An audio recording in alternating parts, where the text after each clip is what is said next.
He missed her. The feeling penetrated every cell of his body, causing his thoughts to constantly return to her image. This behavior inevitably confused Karen. She felt the confusion growing inside her, and every step he took only increased her inner uncertainty and anxiety. The girl was very embarrassed, but still couldn't resist asking a question. She wanted to understand what he was doing here, despite how much awkwardness and confusion overwhelmed her. She had heard that the boy had become a holy king, and now, gathering her strength, she congratulated him, restrainedly, almost formally, hiding behind a calm voice a wave of emotion that she tried not to show. Now Carla is next to him. The guy came up and lifted her head, but his sudden gesture silenced her. He kissed her forehead gently, almost reverently, and in that touch there was more than 1,000 words. The initiative was all in his hands. He confidently reached forward and, without taking his eyes off her, slowly closed the door behind her, as if separating them from the rest of the world and making it clear that now everything depended only on the two of them. He held Karen tightly to himself, as if he was afraid to let her go, and with a slight smile on his lips, he said that just as she had once said, he had truly become a holy king. Holding her close and not letting her run away, he asked if she hadn't said that. The guy whispered in a commanding tone, recalling the past, that when he comes to power, the girl will serve under his command. The girl closed her eyes from such pressure from his side. Gathering all her strength, she tried to push him away, asking Eric to stop. Karen was confused. She didn't understand what this meant. But the boy was not going to back down.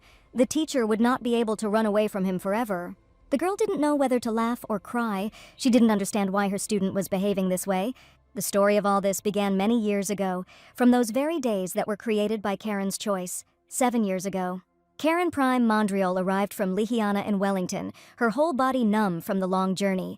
She is Countess Lihiana and the head of the administrative bureau, and she was painfully tired of rummaging through all these endless lists of nobility, names, titles, genealogies merged into one tedious mess in which all meaning was lost.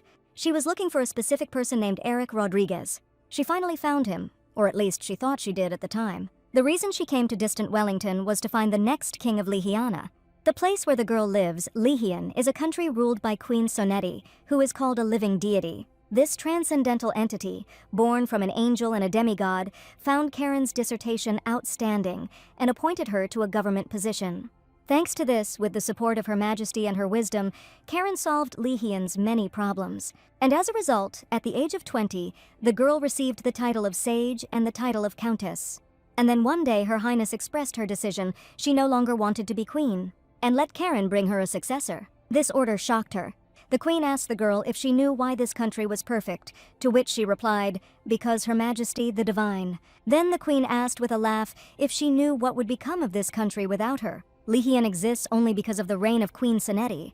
Lihian would fall without a queen. Everyone knew this, but she understood it especially clearly. And this thought frightened Karen very much, frightened by its obviousness, by its inevitability, as if her fate were woven into Lihian's fate more firmly than she would like to admit. The queen said that she was tired of those who tried to solve every problem through her, and besides, her father left the throne when he turned 40.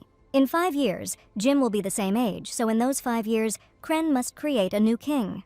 The next king must be greedy, cunning, and clever, someone who, once he has something in his hands, will not let a crumb slip away. The queen smiled slyly. The girl must do this, unless of course she wants to lose everything she has. Karen remembered her parents' words about how, instead of becoming the cardinal's concubine and supporting her younger brother, she chose a different path. Hearing those words, she broke with her family, and at the age of 14, she left her native land, full of bitterness. And she rose to the title of Count. There was no way she would let Lihian fall. She had to try. She had sworn to produce an heir within 5 years. The queen laughed, sincerely, easily. Without a shadow of mockery, she was truly pleased by such a direct and clear answer, in which there was neither fear nor pretense. So she answered enthusiastically, "But there is one thing. Several months have passed, and 99 candidates from the list have already been eliminated, leaving only the son of Grand Duke Ludwig. Although the Grand Duke renounced the throne, his son retained the right to inherit. Eric was the only hope. But the shout that one cannot go into the Grand Duke's estate and that the devil lives there confused Karen a little. She asked again if it was really the devil, to which the woman began to scream even louder. Because of this devil, the whole atmosphere in the estate became gloomy, and the Grand Duke himself went completely mad after his birth. Therefore, the girl cannot go there. Who knows what trouble awaits her there? But Karen remained completely indifferent. Only the dish she tried made her spit. The woman replied with a smile that it was Wellington's signature dish, black pudding, which is made from pig's blood. The Grand Duke, who is called the Devil. The girl was sure that all this was nonsense until she found herself near the estate. The building looked more like an abandoned ruin than an estate. Even the door wasn't locked. The girl apologized to the emptiness and added that she had called, but no one answered. But suddenly, from the darkness, a voice came out, threateningly asking who dared to enter this mansion. A flock of bats flew towards her. She didn't expect that. But it turned out to be a childish trick, a prank with the help of a magical, light-refracting stone. She saw him. Before her stood the one whom the locals called the Devil. But Karen reacted quickly and caught him by the robe that hid his face. She asked him who he was to be fooling around in the mansion of His Serene Highness the Grand Duke. But the boy, whom Karen had lifted from the floor, stuttered and confessed that he was the Grand Duke, but the girl did not believe him. Then he added that his father had died. Confused, she let go of him, dropping him to the floor. The hood with which the boy carefully hid his face fell off. Karen was looking at a pair of unusually bright blue eyes. This boy was Eric. She found him. The boy was very scared. His face, and especially his eyes, made the girl enchanted. He had a very sweet face, but the boy was scared that the girl knew his name. She apologized and introduced herself, saying that she was called Countess Mondreal. The boy was very surprised and asked why a person like her was here. But suddenly someone knocked from behind Karen, shouting at her not to touch their young master, but the boy asked Marcia to stop. He apologized for his nanny's rudeness and explained that she had done so because she was worried about him. The girl didn't know whether to laugh or cry because even as a child she had never been beaten with a broom. Eric asked Marcia not to do that again. But still, a ruler who knows how to ask forgiveness for the misdeeds of his subordinates is not so bad. He was very cute, especially his eyes. They really attract the eye. At the table, they decided to analyze the situation to prove that the Grand Duke, in order to protect Wellington, concealed the death of his father and pretended to be a demon. Eric revealed that he was only 15 and could not inherit the title until he came of age at 19. Karen thought that it was difficult for a child to come up with something like that, and it was quite bold. A boy born into a noble family but posing as a demon. Karen recalled her childhood, how she was forbidden to leave her room because she was dirty and might infect her sister. She remembered her mother's reproaches that Karen was greedy and should give up food to Carla, that she was unworthy of jewelry, as if those jewels symbolized something more than just glitter. That all the best should go to Carla. It was a betrayal by those who were supposed to care for her. The girl wondered if she had been like that at his age. She admitted to herself that for some reason she liked him. The method he chose for himself was bold but disastrous, because it would not be easy to restore his reputation later. But Marcia intervened, shouting that she had no idea how much the young master had suffered. The boy asked her to be quiet, but admitted that she was right and that he had no other choice. Karen asked him if there was any reason to defend Wellington so stubbornly, since in that case it would be just an empty title. Eric, putting on a serious face, replied that it was his, and he didn't want anyone to take it away. Karen realized that this boy was not as simple as he might seem at first glance. The girl beamed and said that she had an offer for him that he couldn't refuse. The boy was very surprised. He did not believe that there was another way to protect his place. She told him that Eric should hand over the government of Wellington to the viceroy and that he should go with her to the capital. He will become her student until he comes of age. Further events developed rapidly in order to take Grand Duke Eric to the capital as an apprentice. Many complex matters had to be resolved. But for Karen, there was nothing particularly difficult about it. The governor, who kept silent about the death of the Grand Duke and appropriated taxes from the lands, did not end up as expected. He was eliminated, quietly, almost imperceptibly, like a shadow disappearing into the night, leaving behind only emptiness. A competent and publicly pleasing subordinate has been appointed as the new manager. He promised to do his utmost and work diligently, sparing no effort, devoting every minute to his work, in order to justify the trust placed in him and prove that he was capable of handling the responsibility placed upon him. But the girl almost cried, asking how the Countess could do this to her. The dress, the makeup, and everything for this performance, although the Countess knows how she hates pretense. Karen didn't pay attention and told her to calm down and just say hello to Eric. She introduced the girl. This is the daughter of the Marquis of Somerset. She will manage the estate in place of the boy for 4 years. The girl's name was Maria, and she was very confused by everything that was happening. Eric asked the Countess if they were planning to go to the capital. His voice was calm, but his question was filled with impatience and a desire to understand the upcoming plans. She replied that to begin with, we needed to arrange one performance and a grand finale. In the city, Maria gave a speech about how her heart was torn with pain at the news of the death of His Serene Highness the Duke of Rodriguez. Moreover, the girl punished the acting lord who called the young Grand Duke, who was left alone, a demon and spread false rumors with the name Somerset. Today they are seeing off the Grand Duke to the capital for training. He was not a demon. Despite rumors and prejudices, he did not have the dark essence that many saw in him. When the performance was over, Karen told the boy that they had to go. The residents were shocked. They truly believed that the boy was a demon. In fact, his appearance was like that of an angel. The appearance of the angel, Grand Duke Eric. The whole crowd watched them. No one could take their surprised eyes off them. The boy admitted that he was still not sure whether it was the right decision to leave Wellington like this, but the girl, listening to him, for some reason remembered herself. She remembered how she called all her dissertations rubbish. Karen asked her teacher what fool would listen to hypotheses when a miracle was right before their eyes. These words greatly disappointed her teacher. He suggested that she leave this country. She had already done enough. This is a place where they do not appreciate her merits. They only destroy her. Karen replied to Eric that, firstly, he was handsome, and an attractive appearance was a huge advantage. The boy couldn't believe it, but the girl said that from an aesthetic point of view it was perfect, although not to her taste. This confused him. The unexpectedness and unpredictability of the situation made him feel lost, as if he had suddenly lost his footing. But Karen smiled kindly, a soft, warm smile that could dispel any awkwardness and give a feeling of support even in the most difficult moment. Trying to calm him down from his bad thoughts, she stroked his hair. He would definitely cope with everything. This is the Mondrian mansion. This is where they will live, Karen invited the guests in. The girl greeted the teacher, but the old man only asked who she was. It was Teacher von Neumann. The girl mockingly asked if the old man had become demented. She added that she had a student, but the teacher only grumbled and couldn't believe it. She introduced Eric and ordered them to greet each other. The teacher looked with special attention at the boy, or rather at the one standing behind him. The old man asked who this lady was. He looked at Eric's nanny, Marcia, who also said hello, embarrassed. The teacher immediately became kinder and, clearing his throat, said that he too was very pleased to meet him. He took the woman away with him, saying that he would show her the estate. Karen was shocked why her teacher was behaving like this and thought it looked disgusting. The boy asked which of the other family members still lived on the estate, but the girl dryly replied that there were none. She added that her only family is her teacher and that will never change.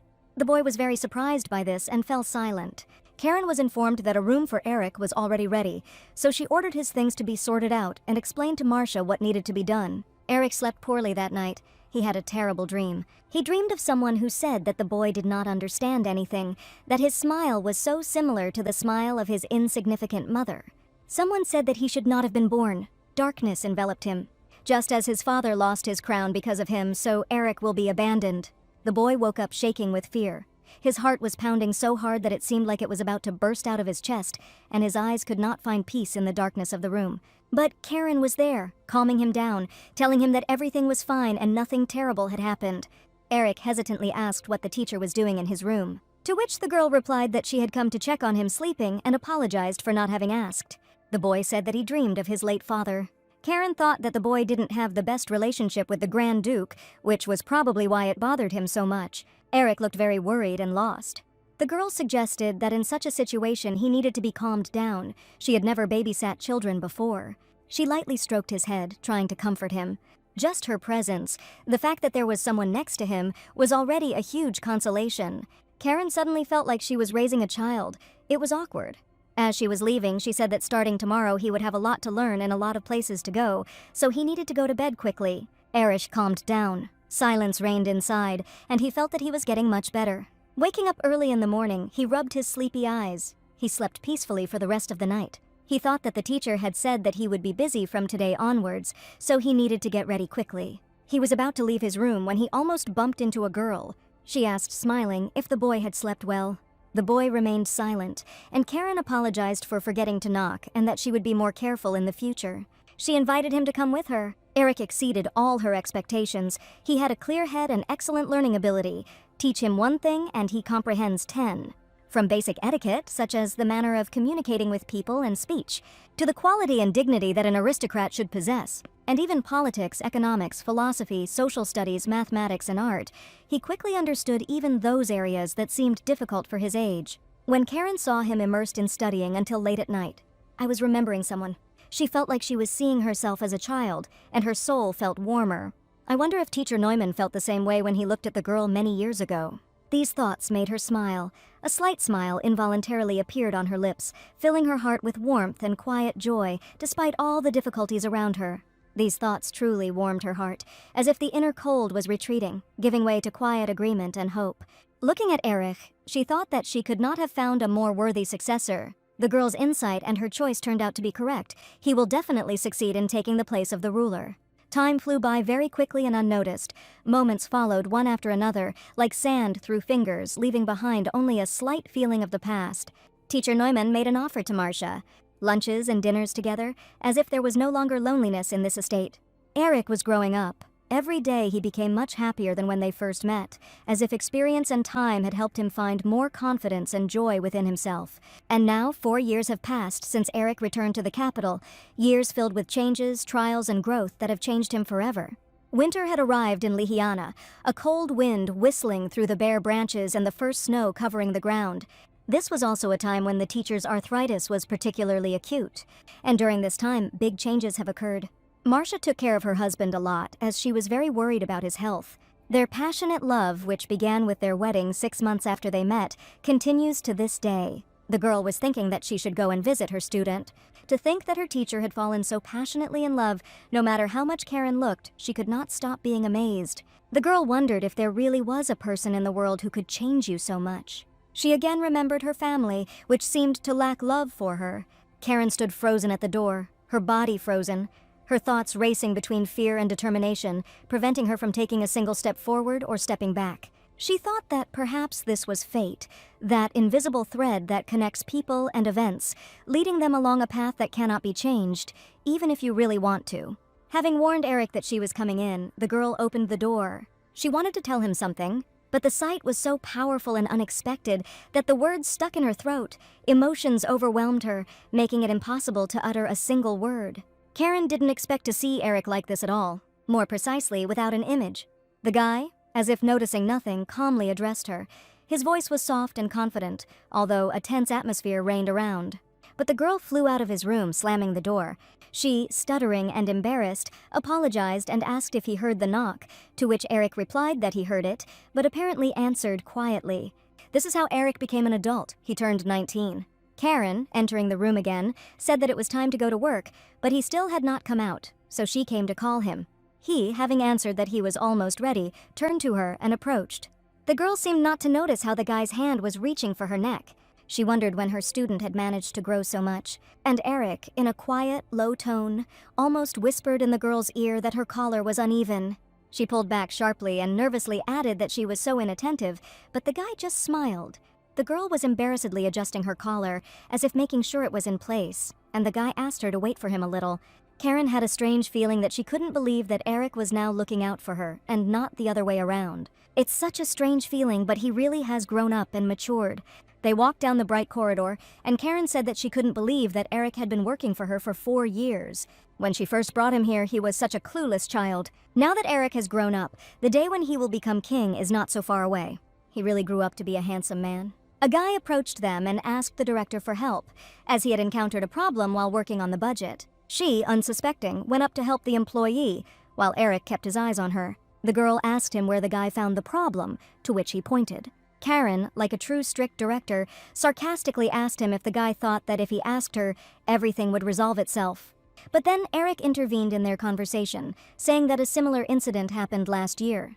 He added that if they refer to last year's documents on this issue, they will easily solve the problem. While he was saying this, the guy held the girl's hand so that no one would notice. She gave him a folder with documents. But on top of that, Erich looked at him as if his favorite toy had been taken away from him. But he suddenly switched gears, saying that the problem had been solved, so it was time for him and the teacher to go. The girl, trying to break free from the guy's strong arms, swore that, as Erich had said, next time he should do his research thoroughly before bringing it to the girl. She also quietly added that she appreciated him intervening, but that interrupting people was rude, to which the guy replied that it was such an easy task that he was at a loss. The boy looked at his teacher carefully, but he abruptly asked something that the teacher did not expect. He wanted to know if his teacher had ever been interested in romance because he had never seen her dating anyone. The girl replied that she simply felt that romance was a waste of time. There is probably no person who would want someone like her, and she added that she is not beautiful at all. After her words, the guy was speechless. He didn't expect her to answer like that. The girl continued to say that she was never the one who received such attention. It was always her sister. The guy complimented the girl by saying that his teacher was very handsome. He smiled and looked at her with trepidation. Eric repeated his words, but Karen laughed and said that there was no need to flatter her. She said that it was time for them to get to work. After all, at work she maintained the image of a serious boss. They managed to finish everything even before dawn. Tired after hard work, the guy suggested going to the market, since they still had a lot of time, to which the girl readily agreed. He added that he would then go get ready right away. He smiled and acted like a child. But they were interrupted. Her Majesty summoned the Countess. Karen and Eric walked as if they were going to be shot, with terrifyingly serious expressions on their faces. Breaking the prolonged silence, Karen addressed Her Majesty. The Queen invited them to sit down and said that she heard that they had adapted well to life in the capital. The girl could not understand why she called her so unexpectedly. The Queen added sharply, turning to the boy, that he had already mastered court etiquette and that he was thinking about officially entering the palace. She also added that there are rumors about the relationship between the cousin and the Countess. Karen almost choked on this news. Eric seemed to become saddened by her words, that there could be no relationship between them, because they were just close student and teacher. The Queen laughed, saying that she was well aware of the Countess's innocence, and added that Karen always amused her. But she added that she should not forget the real reason she had brought the Archduke. Karen already guessed why they had been called here so unexpectedly. As originally planned, the Queen intends to make the Archduke crown prince. These words shocked the guy. He was perplexed and tried to understand what it all meant, but he was even more confused by his teacher's reaction. She replied that she would prepare Eric to move into the palace as soon as possible. The words that Her Majesty was counting on her made her beam and smile. It was this reaction that made the guy doubt everything he knew all this time. When she came out, the girl was in high spirits, while the guy opposite her was nervously clenching his fists, and his face was completely sad. Karen babbled on about how she didn't think Her Majesty would be the first to mention it. She probably knew she hadn't told him yet. And then Eric couldn't stand it any longer, he asked, almost shouting that everything had been decided from the very beginning. He asked why the teacher didn't tell her about such an important thing right away. Does his opinion not matter and he just has to follow orders? He suddenly became the crown prince, and the teacher thought that he didn't even need to explain anything. Eric asked her what she would do if she said she didn't want to be king. She would probably find a new person and make him her apprentice. Because for a teacher, the Queen's order is much more important. Karen wanted to answer that this was not so, but she remembered Her Majesty's words 5 years ago. She didn't know if she could really say that it wasn't so. Then she desperately tried to maintain her position. If Eric hadn't lived up to the standards, she would have found someone else long ago. And Eric continued to say that he thought that the teacher chose him because he was special, but all this was just his delusion. They just needed someone who could become the crown prince. Karen wanted to argue that maybe it was like that at first, but not now. But Eric didn't let her finish, saying that there was no need to console him. The guy added that he already understood what kind of person he was in the eyes of his teacher. For some reason, right now she remembered that she had said exactly the same words to her teacher, that there is no need to console her or feel sorry for her. Karen remembered the terrible words that she had already realized what she was like in her parents' eyes. The girl wanted to talk to him, catch up, offered to go to the square, but the guy didn't listen. She didn't know what to do with it. The weather outside was good. Karen thought about eating one of these. Eric looked like an abandoned puppy, either pleading or irritating the girl with his sad face. She could no longer pretend to be happy. She didn't know that Eric could think that. In vain, she also plunged into old memories. She can't even say anything. But then her gaze was drawn to a cotton candy stall. Then she jumped up and walked up to the salesman, surprising the guy. He remembered that incident with the cotton candy. The boy recalled how the teacher first showed him such a sweet treat. Back then, as a child, he couldn't believe that this cloudy thing could be eaten. But the teacher forced him to try it, telling him not to refuse, but to eat it, otherwise it would soon melt. When the girl asked if he liked it, the boy only replied that she was sweet. Then Karen added that he should remember this sweetness well and compare it with other tastes. This way, he will be able to find out what exactly he likes. He remembered how she smiled at him then. The boy often recalled that day later, and today, just like almost 5 years ago, she bought him this sweet again. Karen thought that he loved her very much as a child, but now he doesn't look very happy. She recalled his words about why the teacher chose him. These words sent a chill down her spine. Finally, Karen suggested sitting down and having a normal conversation. No one dared to start first. A suitable person was needed for the post of crown prince, so the girl brought him. The guy, completely saddened, replied that he knew. He replied that everything was fine now. Thanks to this, he was able to meet with the teacher. But the girl added in a serious tone that her choice was Eric. When she first saw him, she felt as if she were seeing her old self. In a child who has never known parental love and has been abandoned, but desperately trying to survive at any cost. Her younger sister was a really beautiful child. Wherever she went, she always monopolized everyone's love and attention. But with her, the situation was the opposite. That's why she studied hard from a young age, hoping that if she became smarter, her parents would at least once pay attention to her. But as if mocking her efforts, her sister even developed the qualities of a saint. And Karen's achievements were meaningless in the face of a miracle that appeared for the first time in 100 years. On top of that, she was also scolded for having to live for her little sister. She was told to be useful at least once. She would have started to think the same way if there hadn't been a teacher to guide her. Teacher von Neumann allowed her to show her talents. He was the only one who noticed her talents from childhood. The fact that she is alive now is also thanks to the teacher. And that's why she wanted to be that kind of teacher for Eric. To those who would see his value and guide him on the right path. Each time she only assessed Eric, but never thought about what kind of teacher she was. The girl didn't know what to do if Eric became disillusioned with him and completely refused to become king. But the boy, taking the teacher by the hand, replied that she was exactly that kind of teacher for him. He too came into the world thanks to her, and these 4 years were truly happy. If it weren't for the teacher, he wouldn't have even known the sweetness of cotton candy.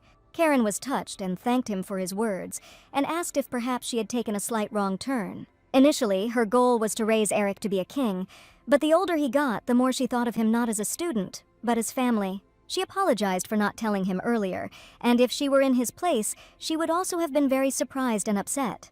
The girl would still like him to become king, but if it is difficult for him, she may not do it. She will be proud of any choice he makes. She closed her eyes, waiting for an answer.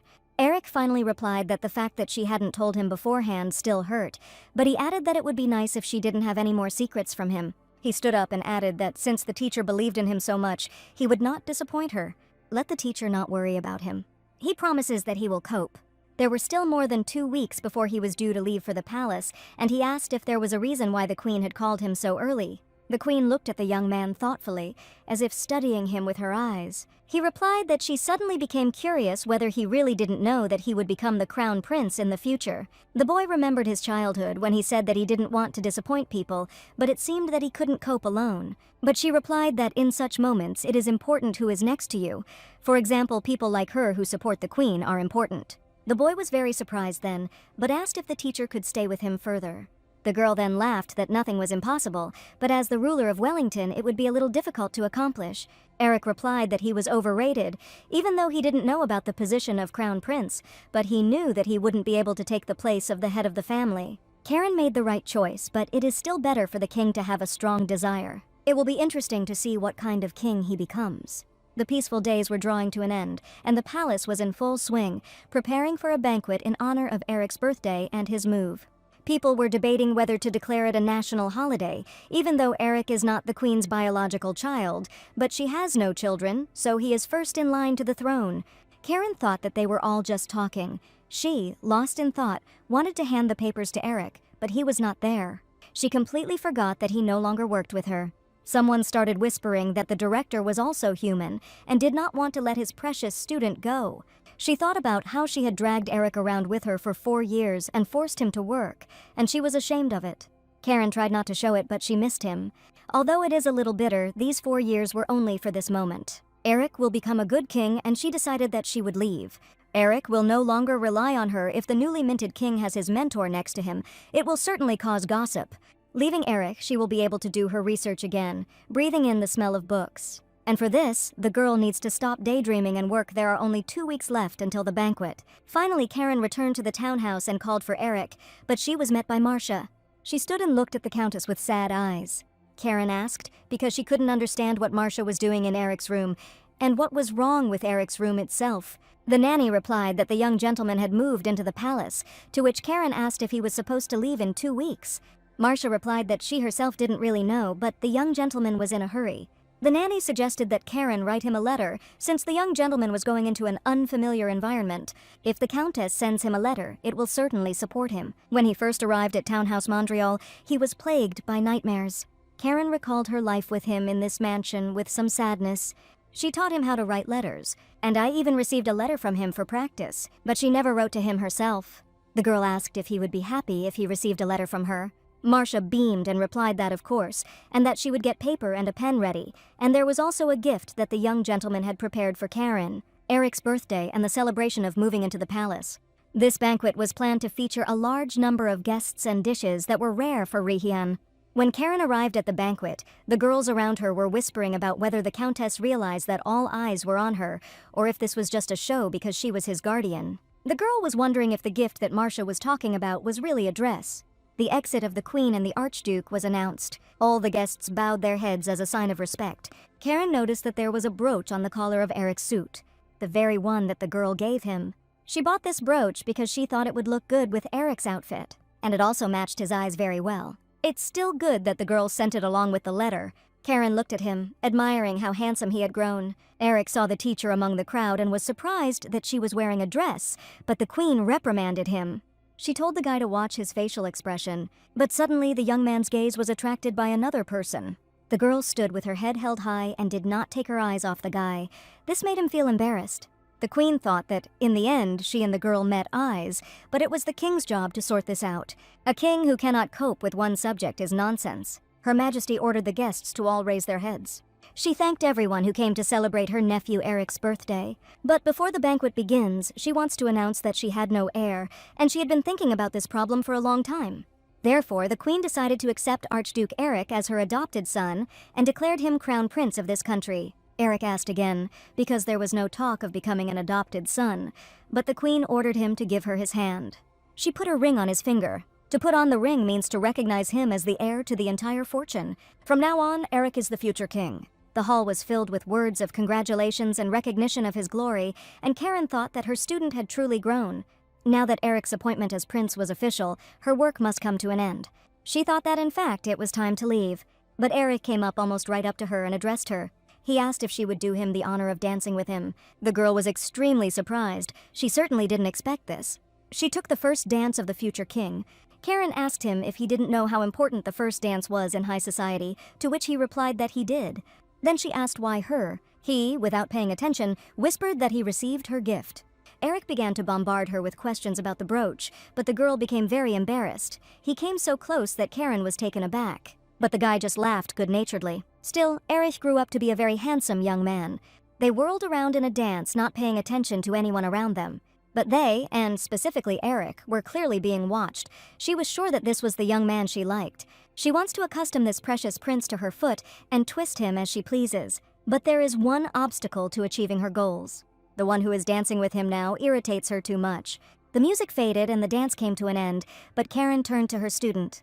She congratulated him on his birthday with a sincere smile, to which he replied that she should definitely congratulate him next year. She replied that, of course, but she was wondering if she would be with him next year. Karen headed for the exit, but someone's voice tore the future king from his thoughts. A female voice expressed joy at meeting him. Eric turned around. The girl introduced herself. Her name was Gina from Marquisate Pax, and asked if the guy would dance with her. This woman evoked strange feelings in him. She is the only daughter of the Marquis of Pax, one of the families of those aristocrats who have great influence in aristocratic society. There would be no harm in them becoming friends, Eric thought. He asked her to dance, and the girl grinned at the thought that he was even more handsome up close. The next dance partner has been announced, Lady Gina of Marquisate. Considering her background, it's not a bad choice. But a painfully strange feeling arose in Karen's heart, maybe because this is the first time she sees him with a girl his own age. She was surprised at how Eric beamed while dancing with her. Karen felt unwell, so she decided to leave. Erich noticed her absence. As if reading his thoughts, the girl asked if he and Countess Mandriel were close. He replied that she was his teacher, to which Jenna angrily replied that Karen was a commoner, an old and unpopular woman without any political support. Eric flared up and ordered in a rude tone to stop insulting his teacher. She wanted to answer that this was just a statement of fact, but Eric had already distanced himself from her. Unexpectedly, she smiled and said that the man was very cute when he was pouting. She approached him with the words that she had heard a lot about him, and especially about his unhappy childhood. She grabbed him sharply by the collar of his suit. Jenna pulled him towards her to kiss him, but Eric only flared up and asked what she was doing without giving in. Then the lady touched his suit with her lips. A bright lipstick mark remained on the fabric. Smiling and looking into his eyes, the lady asked if he would like to start dating her, but Eric cut him off. He refuses. As he turned to walk away, Jenna added that he would regret his refusal, but he didn't pay any attention to her. Lady Jaina was head over heels in love with him and wanted to have him as a pet. Gina Pax never let go of what she wanted. Rian's main industry is livestock farming, and those who owned the vast meadows enjoyed great wealth. Among them, the Pax family was one of the richest, and the only daughter of Marquis Pax, Jaina Pax, as the sole heir to this enormous fortune, bathed in the attention of men. Everyone courted her because of her background, but the men who came easily to her could not arouse her interest. But Eric is different. He has nothing but good looks, but what an arrogant character he has. She wants to get him at any cost. Whether he comes to her, if she takes something valuable from him, then that woman will be her first victim. Karen is very tired. After a day like that, she could just fall off her feet. She didn't complain to herself that she didn't understand how everyone managed to dance in such shoes. Today she received a letter, but the letter was particularly old. It was also from another country. Her hands began to shake slightly as she began to read. She couldn't believe her eyes. The letter stated that since Karen had not responded to other letters, this letter would be the last one. Her sister would soon arrive in Rian. It was a complete disaster for Karen. Carlo was always the one who made Karen feel worthless. Karen always looked after her and protected her. But the younger one only claimed that Karen looked at the world with an evil heart. The girl who charmed people with a sparkle that Karen didn't have. This shine that turned her into a lump of inferiority complex. The girl hated remembering her childhood. That was the only thing she needed now. If she left as she wrote in the letter, then there is less than 6 months left. It was so long ago, but she feels like she is returning to childhood. Karen thought it would be better to concentrate on work, but suddenly an invitation to a hunting festival fell into her hands. The man reported that he would like them to hold the hunting festival again this year. The queen and the future king listened attentively to his speech. He seemed eager to show off his family's power, but Eric added that the event had been cancelled by the previous king. However, the royal family has had too few events recently, and this will also be a good opportunity for the crown prince to strengthen ties with other aristocrats. Eric wanted to object, but the queen interrupted him, saying that she was also a parent and wanted to show off the prince's skills. She also added that when she interferes, it looks like she is getting into children's fights, so she has refrained until now. But this time she is so interested in what magnificent booty the crown prince will bring back. This year they will hold a hunting festival. The man thanked them. Eric objected, to which the queen asked if he was weak in horse riding or fencing. But he replied that this was not the point at a major event that the queen would not be presiding over. There would be those who would try to find fault with him. The queen asked if Karen had taught him that a monarch should be perfect, to which Eric replied that no, and emphasized that the monarch does not need to do everything himself. A monarch is one who asserts his authority. Authority is fear caused by cruelty. It will be difficult and challenging for him to establish his authority now, but there is a way to keep in check those he doesn't like. The fact that he is the crown prince. So let him show off his beautiful, flower-like appearance. The queen added that Karen had taught him well, but she was a hopeless straight-A student, so she was weak in unusual situations. If he only does what Karen taught him, he won't survive, because not everything in the world happens according to the rules. Eric thanked her for the advice and said that he would leave the queen for a while. A servant came to the queen with news that urgently needed to be reported. He began to say that last night at the residence of Countess Mondriol. The killer has invaded. Everything happened as the queen had expected. She ordered that the countess be carefully guarded for some time. It wouldn't be hard to stop them from acting according to a predictable scenario, but she wouldn't be able to protect her forever, and Eric had better understand that sooner rather than later. Meanwhile, Gina was yelling at her servants, screaming how much money she had spent, but they couldn't kill one girl. In response to the fact that the security was stronger than they thought, she began to shout even louder that they did not have a private army in the house and that they were not even real aristocrats. The man then suggested that he might be better off getting rid of her at Lion's Palace. The lady continued to shout that the queen was not a fool, but that they were worthless. They had never met her personally, and that was why they said so. The queen is a true deity. When Gina came to the queen, she already knew her name. Her Majesty looked at her for a long time, as if reading her like an open book. She then told the girl not to smile so falsely, because she would not like her rotten nature for her appearance. Jenny then decided to leave as quickly as possible. Since then, she has found it unpleasant to meet the queen. She needs a place where she can carry out her business without her sight. Her father had just mentioned that there would be a hunting festival this time. She asked in a haughty tone if the servants knew what would happen if they failed to do their job this time too. Her mood changed dramatically. She was in anticipation. In anticipation of that very thing, the day when Eric will become hers. On the day of the hunting festival, Eric gave a speech dedicated to the warriors of Rian, that the time had come to test their virtues, patience, and courage. He solemnly announced the beginning of the hunting festival. Karen thought about how well Eric had read his speech and asked if it was true that the queen would not go. She, wrapped in a fur coat, replied that it was too cold outside and besides, Eric was doing well as is. Karen replied that the queen should rest then and she would go and inspect everything. Just as she was about to leave the room, she turned around because the queen called out to her. She looked at her attentively, even threateningly. The queen asked her if she should take a stronger and heavier sword, but after a pause, the woman simply laughed. That's why Karen didn't participate in outdoor events where force was required, but this time she was appointed as the organizer, so there was nothing to be done. As she left, she hoped that nothing terrible would happen today. The Highlands are the site of a 3-day hunting festival. The knight who brings back the largest amount of loot during this period becomes the winner. The ladies, wishing victory to the knight they support, tie a ribbon to the hilt of the sword. Thus, the number of tapes becomes a measure of popularity. Erich prepared his horse to set off on his journey. But Karen distracted him and called out to him, but he was very happy to see her. She praised him, saying that his speech was excellent. Eric replied with a smile that it was all thanks to her. But they were interrupted by a woman's sigh. It was Lady Pax, rushing towards the object of her adoration.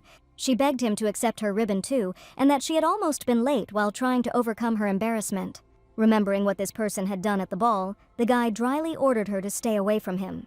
But she ignored his words and said that he could just call her Jenny. Karen watched this circus in silence. She thought Lady Pax was being quite persistent, but they had danced together, and since Eric had become a prince, it was only natural. But why then did it hurt her so much to watch it? When Karen wanted to leave, the prince noticed this and ran after her, leaving Janie alone. He was worried about Karen and asked if she was feeling well. Lady Pax was angry. Was it really because of an unattractive woman that he didn't even look in her direction? Still, it needs to be cleaned up. She nodded to the man, clearly thinking of something. He turned to the prince, apologizing. No one noticed the trick. He said that it would take quite a while for all the royal knights to arrive, and how about going up the mountain while they waited? Eric asked again why the mountain, to which he replied that why not take a walk? From there you can see a beautiful landscape. He asked Karen if she wanted to go and see it. Eric said that he would prepare everything then, and at that time, Lady Pax decided to leave. This time she will definitely succeed. And her confession will reach him. Even she herself thinks that this is the best love letter in the world. Eric had a strange feeling, but he replied that everything was fine. Finally, they set off. The weather was fine, but it was getting cloudy. Eric asked the teacher if she was tired, to which she laughed that if anyone was tired, it was the horse. The man in front just shouted that they would be there soon. It was faster than Karen thought. It started to rain, but the man in front said that the drops were light and suggested they move on.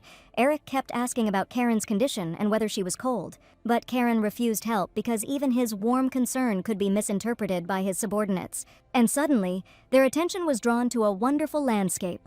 They came to the lake. This is the same lake that was formed after the lava eruption. She admired the scenery and asked Eric if it was really beautiful. He replied that it was indeed beautiful, but he was not looking at the lake at all. But the admiration was interrupted by a man he wanted to ask the prince something, so he took him aside.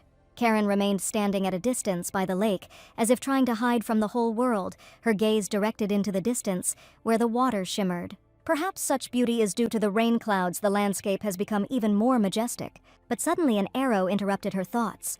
A sharp sound pierced the silence, causing her heart to shudder and all thoughts to scatter, as if they were washed away by a sudden wave of danger. The weapon hit the horse's neck, and it stopped obeying, and the girl fell into the water. It all happened so quickly that the prince didn't even have time to react. Karen didn't understand what was happening and sank deeper and deeper into the water. She can't swim, and her heavy clothes restricted her movements. But suddenly she saw Eric, who dived after her. Just a little more, and he will be able to grab her hand. He was able to catch her. Once outside, the girl coughed out the water that had gotten into her lungs. But she no longer heard anything, and Eric's face began to blur. She woke up and couldn't understand where she was or what had happened. Eric stood over her, completely frightened, and asked if she had finally come to her senses. He explained that they were now in a cave in the mountains, and that the girl had lost consciousness. While the security guards held back the attackers, they were able to escape safely. He apologized that it was because of him that they got into this situation. But Karen thought that it was unlikely that the first arrow had been aimed exactly at her. If their target had been Eric, they would not have touched her. But it dawned on her, had she really been their target from the very beginning, the reason why she had been put in charge of the festival, and because of her, Eric had also ended up in danger. But Eric's voice pulled her out of her thoughts. He said that he was lucky to find his horse and they rode far away, but in the process he got lost. The guy found this cave and even made a fire. But when they reached the cave, he sent the horse away, and since it was raining, it would be difficult for the pursuit to track them down. Now all that remains is to wait here for help. Seeing the girl trembling, he told her to take off her clothes. This left the girl frozen with shock, but he explained that their clothes were wet and their body temperature continued to drop. This made sense, so the girl wanted to turn away so as not to embarrass and not to be embarrassed, but she didn't have time. Eric got rid of his clothes very quickly. Karen couldn't come to her senses and stop feeling embarrassed, and the guy asked if everything was okay. He asked her to undress. The girl's heart was beating so fast and hard that it seemed like it was about to burst out of her chest like a mad drum, reflecting the whole storm of emotions that overwhelmed her from within. It was raining outside, and they sat close to each other and watched the burning fire. Eric hugged his teacher by the shoulders. Still, when she doesn't look at him, it becomes less awkward. Eric asked the girl if she was cold, to which she replied that she was warmer than she had been. Awkward. Suddenly, he said in a quiet voice that there was a better way to warm up. Karen, unsuspecting, asked what kind of method this was. Suddenly, Eric took her by the shoulders and turned her towards him. The girl was completely embarrassed and asked him not to look at her like that because in her opinion he was skinny and ugly. But Eric simply hugged her tightly and added that this was not so, and she was the most beautiful person he had ever seen. Karen wondered if he had always had such broad shoulders, but there was something much more important. She asked him to move away a little because she felt awkward. The guy, very embarrassed, replied that they were snuggling so he couldn't do anything, but she replied that she knew because he was a man. It's not because of her, it's a natural reaction, and she shouldn't have said it at all, but she had to pretend she didn't notice. They were both very embarrassed, but no one wanted to move away. Eric suddenly asked if the teacher remembered. She looked closely into his eyes. When he first stood before the crowd, disheveled, she said, looking at him, that he was handsome and beautiful, like a sculpture. Then she also said that he was not her type, Eric recalled, thereby embarrassing the girl even more. Eric, getting as close to Karen as possible, asked whether he was now her type or not. The girl couldn't think straight. She was too close, too awkward. But he came closer, step by step, slowly but decisively, as if drawn by an invisible force that left her no choice. Karen didn't know how to react at all. Eric embarrassed her too much. He, with a pitiful face, only said that he was curious. The boy asked the teacher if she had ever thought about anything like that while looking at him, to which she did not even answer. Eric explained that he was asking if she ever wanted a relationship beyond student and teacher. Eric was so close that she was reflected in his pupils, and terrible thoughts were creeping into her head. Does he really feel something for her? A low voice croaked very close, asking to simply understand his feelings. Their lips almost touched each other, but someone's scream interrupted them. Thanks to one of the guards, who barely managed to escape and report the news, they were saved.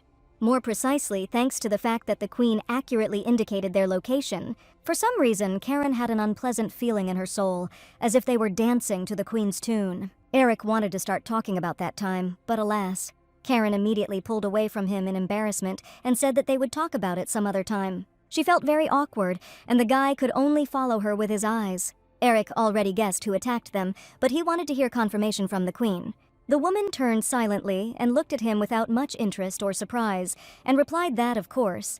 The Crown Prince lost his temper and started shouting at her, asking why she hadn't punished them then, and whether she had really known about the attack. But she only asked in response why she had to tell him about this, since she had already saved Karen countless times. Eric continued to shout that this was why this time too. The Queen asked, looking at him carefully, until when she should. If you don't think and find solutions yourself, someday it will be too late. She approached him and asked if Karen had conveyed to him what place he would occupy in the future. The boy remembered his teacher's words that when he entered the palace, everything would be completely different. A leader must be able to read ahead and foresee the future. He remembered how her eyes shone when she said that she believed in him and that he could handle everything. The Queen said dryly that he had better change his attitude in future. If he wants to hold on to Karen before she leaves, those words hurt something inside the guy. He didn't know and didn't even guess that Karen would ever leave. His reaction raised many questions from the Queen. She replied casually that it was not fitting for the new king to rely on anyone else. The woman added that Karen would make this choice for him, and she thought the same. Finally, she smiled and asked with a grin what was wrong with his face. Did he really think that Karen would be by his side forever? He seemed incredibly naive, as if he hadn't yet had time to face harsh reality and continued to believe that everything around him would be simpler and clearer than it actually was. Not to mention the people. Will Eric be able to protect even one of his people? He was furious. Anger burned in his eyes, his breathing quickened, and every movement betrayed tension. Karen couldn't leave him, couldn't abandon him. He never imagined that she would not be by his side. If you don't think and don't find solutions yourself, someday it will be too late to help. It's not too late because he won't let it happen. He swore this to himself. Karen lay in her bed after such a busy day. But sleep just wouldn't come. She was thinking that she needed to have a normal conversation because Eric was sometimes calmer than her. But she was in doubt. She recalled Eric's face and body, every feature, every look, every touch, as if her memories stubbornly played back before her what she was trying to repress. She remembered how they almost kissed, how the air between them became thick, how the silence stretched painfully long, and how one wrong step could have changed everything, crossing the line forever. The realization of what had almost happened confused her so much that she almost jumped out of bed. She and Eric, I would never have thought in my life that anything more than the usual conversations between a teacher and a student was possible between them. But a knock on the door in the middle of the night interrupted my train of thought. Karen couldn't even imagine who exactly would come to her at such a late hour. She had told the servants that she wanted to rest in silence, to close herself off from the world at least for the evening, to be alone with herself. But the girl quickly realized who was standing behind the door.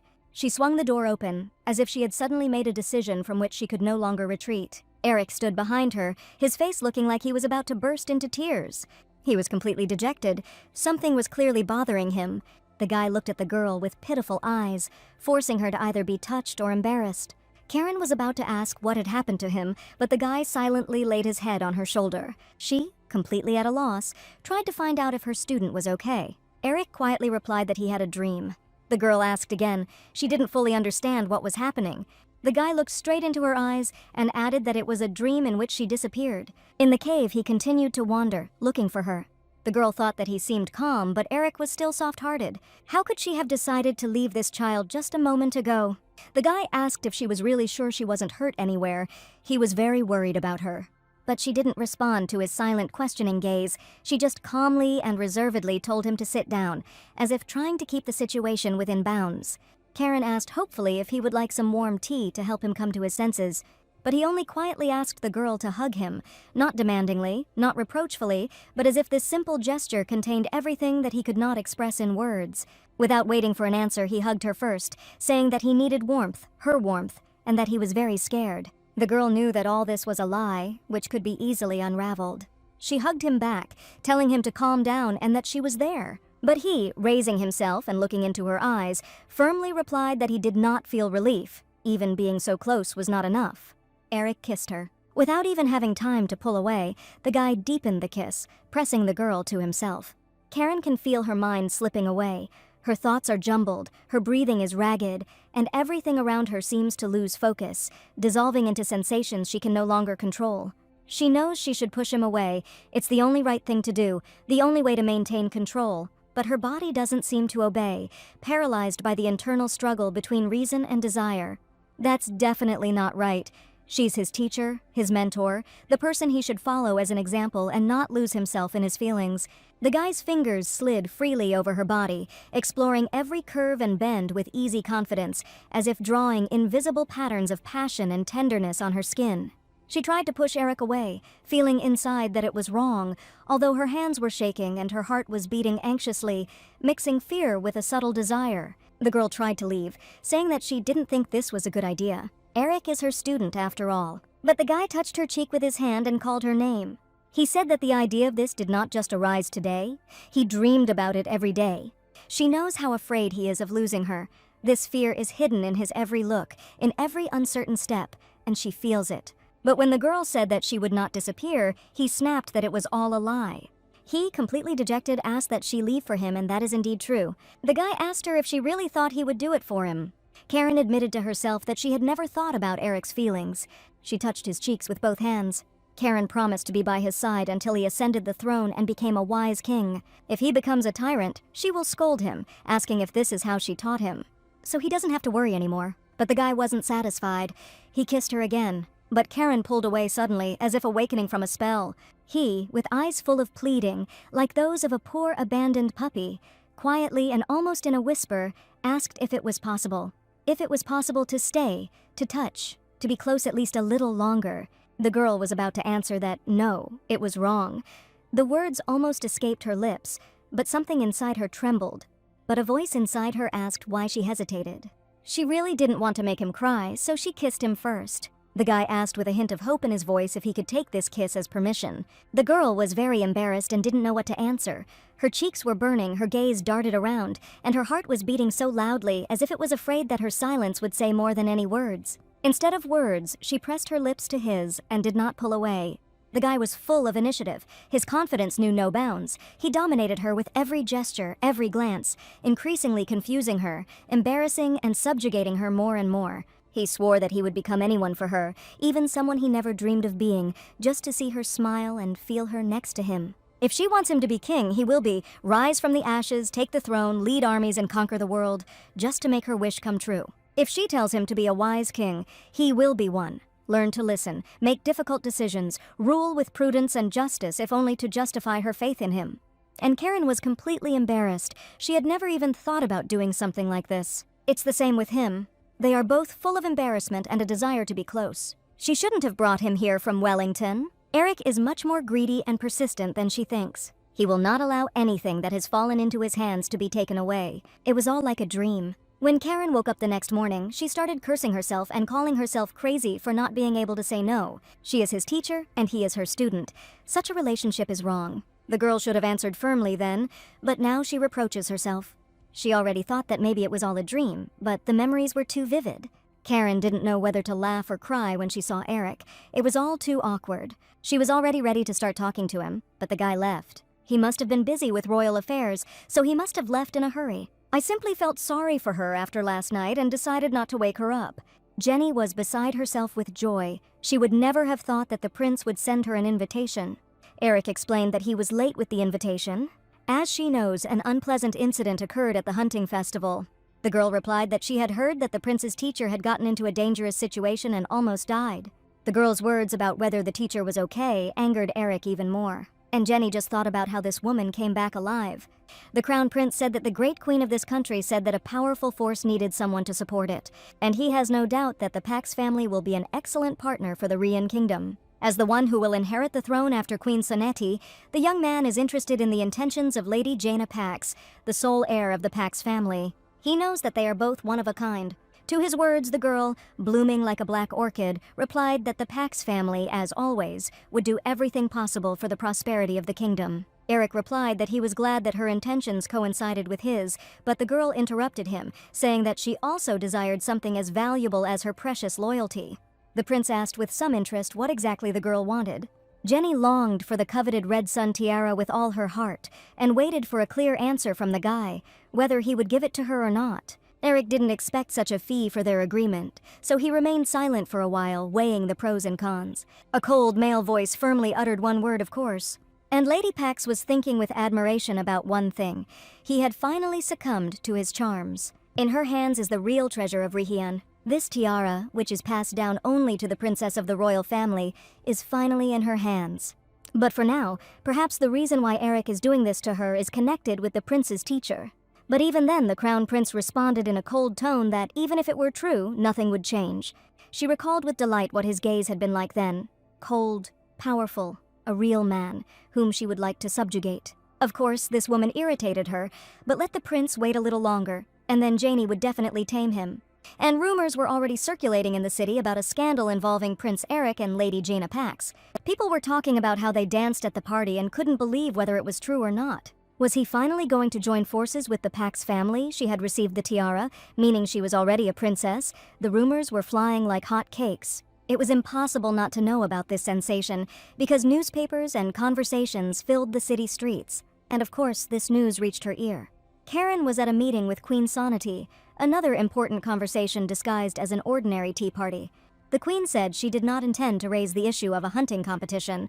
Karen wanted to be indignant, but the woman continued that it was because the prince had prepared a pretty good alternative. It's not difficult to identify who is behind the incident at the hunting competition, but there's no need to make a big deal out of it and make it clear to everyone that the prince's position is precarious.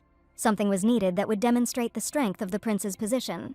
The queen said through laughter that nothing gives such a sense of stability as marriage to a member of noble family. These words made Karen feel sad, but she didn't show it. A storm was starting to form in the girl's head, but this was definitely not something she could show, neither to the queen nor to anyone else. Even if we put aside the assessment of Gina Pax's personality, the Pax family will be a great support for the prince. Even if their relationship had been supported by Sonati's royal power until now, the queen continued to speak with cold seriousness. Once the prince ascends the throne, it will be more convenient to have them as allies rather than enemies. And Karen only thought about the fact that Eric would have such a reliable family. It was a joy. But even though she understood in her head that this would be right, her heart was whining and breaking. After that day, there was no news from Eric. If they ever met, the girl even rehearsed how she would greet him naturally, so that they don't feel awkward with each other, so that their relationship doesn't deteriorate. But the girl was definitely uneasy. She didn't even know how to name or describe this terrible feeling that had settled inside her. Did she really hope that she and Eric would have something special? No, she was simply hoping for something that couldn't even happen in her dreams. Queen Sonetti said nothing, but just looked at the girl silently. She knew perfectly well what was going on in her soul, and so she asked Karen what the Countess was going to do next. She was talking about the time after the royal power passed to Eric. The woman understood the Countess's intentions, and she too, as a boss, considered it a good idea. But on the other hand, it also means the loss of an excellent aunt who could have protected the prince's path. The Countess's fame made the girl's heart skip a beat. Was she really going to leave? But Karen couldn't forget their first night together. The memories were so deeply imprinted in her memory that now there was no escape from them. The words spoken that night that she would be by his side until he ascended the throne and became a wise ruler. If Eric becomes a tyrant, she will scold him and ask if this is what she taught him. The girl's thoughts were interrupted by the queen's words that since she could not answer right away, it meant that something was bothering her. Karen was about to object, but the woman interrupted her, saying that everything was fine. There is still time. This is the path that the Countess has chosen, so Karen must make the choice herself. The queen smiled and, as if expecting praise, asked if she was a good boss. But Karen's mind was filled with completely different memories of Queen Sonati's reign, and they weren't the sweetest. Karen, of course, replied that the queen was indeed a good boss, but the queen noticed that her answer was somewhat uncertain. Karen couldn't immediately say that she would leave, either because of fear or because she simply didn't have the strength to do so. She wondered why she had promised to be there then. These thoughts weighed on her so much that she hung her head and looked completely depressed. But the girl was tired of thinking about all this. The next time they met, she would just punch him from behind, and that would be it. She didn't expect that her wish would come true right now. It was so unexpected that Karen was scared. Eric stood in front of her, covering his face with his hand. The girl immediately rushed to him, apologizing and trying to find out if the guy was okay. But he was perfectly fine. Next time the Countess would be more careful with her wishes. Unexpectedly, the prince said that it was not important at all. Eric suddenly hugged Karen, saying that he missed her very much. Just a minute ago she was angry with him, but not now as she stood, captured in such desired embrace. She was about to hug him back, but stopped herself. She couldn't do that, otherwise she would fall under Eric's influence again. She pushed him away, almost screaming at the guy to stop. Eric was completely perplexed. Why was she pushing him away? Because he missed her so much, because they should be close after everything that happened between them. But Karen was hostile. She warned that they didn't have that kind of relationship. She was very angry with him. Finally, she was able to admit it to herself. But Eric reacted like a little boy, almost crying. He asked in a trembling voice that she was really going to pretend that nothing happened after that night with him. The girl flared up. She started screaming, "What night?" And that after that, he didn't even contact her. But the guy calmly said that the teacher hadn't been in touch all this time. The girl didn't understand what he was talking about. Eric said he sent letters every day asking if he could visit her. But then the guy, putting on a martyr's expression, said that she was probably swamped with work and didn't even check her personal email. This was true. So Karen, trying to shake off the feeling of guilt, said that the guy could have sent the person, but he replied that he did not want to bother her or distract her from work. Karen didn't know whether to laugh or cry. She covered her face with her hands in shame, not daring to say a word. The boy asked if his teacher had been mistaken about him all this time and thought that he was taking everything frivolously. Eric continued. Could this really be the kind of man he was in the girl's eyes? The guy didn't let up, but continued to interrogate her. Holding her lock of hair in his hand, he said that it was very offensive. They stood like that, he holding a strand of her hair in his hand with all tenderness, and she not daring to say a word. Karen didn't know if he was telling the truth, that he was offended, or if this was all to make the girl succumb to his charms again. Finally, Karen, embarrassed, said that she had understood everything wrong, that it was her mistake, and now she would probably go. But he stopped her, saying that he wanted to show her something. He said this with such a beaming smile, as if he hadn't been punched in the jaw a few moments ago. This is the first scientific journal written by Avocado Terrace, which is a national treasure and can only be read in the royal palace. Eric knew that Karen had always dreamed of seeing this book, and now she was delighted that a national treasure that not everyone gets to see lay right in front of her. The girl really wanted to read this book right now, so she asked if she could do so, to which Eric replied that of course. Karen thought that all scientists were ready to sell their souls to read this book, and she was allowed to look at what was written there. Her hand was already reaching out to her to finally see what the girl had dreamed of for so long, but her hand froze over the book. Eric didn't understand what was going on, so he asked Karen about it, but she didn't answer right away. Finally, gathering all her strength, she turned to the guy, saying that she was very pleased, but she would not be able to read this book. She expressed her concerns that she might continue to abuse his power, because it's always difficult only the first time, and then it will get easier. The girl was firm and confident in her intentions. She definitely couldn't act like that in the future. But Eric only replied that the teacher was too nice, and that he would also make sure that everyone could see that book. Karen was perplexed. Displaying such a valuable book for public viewing was dangerous for such a thing. Eric plans to use a magical video projector to allow anyone to see the contents of the book, which will reduce the extent of damage to the book, and this will be the first book he uses it on. Karen was delighted with his idea and asked him how he came up with it, to which the boy replied with a smile that his great teacher had said that there should be no inequality in education. He wanted to show her this book before it became public knowledge. But if you think about it, this might also seem like an abuse of power, so he'll be more careful next time. Therefore, he begged her to forgive him this time. The apologies turned into an unexpected kiss full of tenderness. Karen didn't even immediately understand what exactly had just happened again. She pushed him away, saying that this was not right. After all, Your Highness has a fiancé, and what he is doing now is treason. But Eric didn't understand at all what she was talking about, so he asked again if it was true that he had a fiancé. Karen didn't know whether to laugh or cry as she began to explain that she had heard that his fiancée was Gina Pax, and that Eric had even given her a tiara, but the prince only laughed. He gently touched her waist and asked in a quiet, confident voice if she was by any chance jealous of him. Karen tried hard to push Eric away from her, but it didn't work. Not hearing an answer, Eric asked seriously what then she would like him to really be engaged. Trying to avoid the topic, the girl replied that it would be better for the prince to have a girl from a noble family by his side. But Eric wasn't asking about that. He was interested in what the teacher himself thought about it. Finally, she broke free from his tight grip. She replied that, of course. But Eric had already learned it over all these years together. His magnificent teacher did not know how to lie at all. He did give her a tiara, but there was no official announcement of the engagement.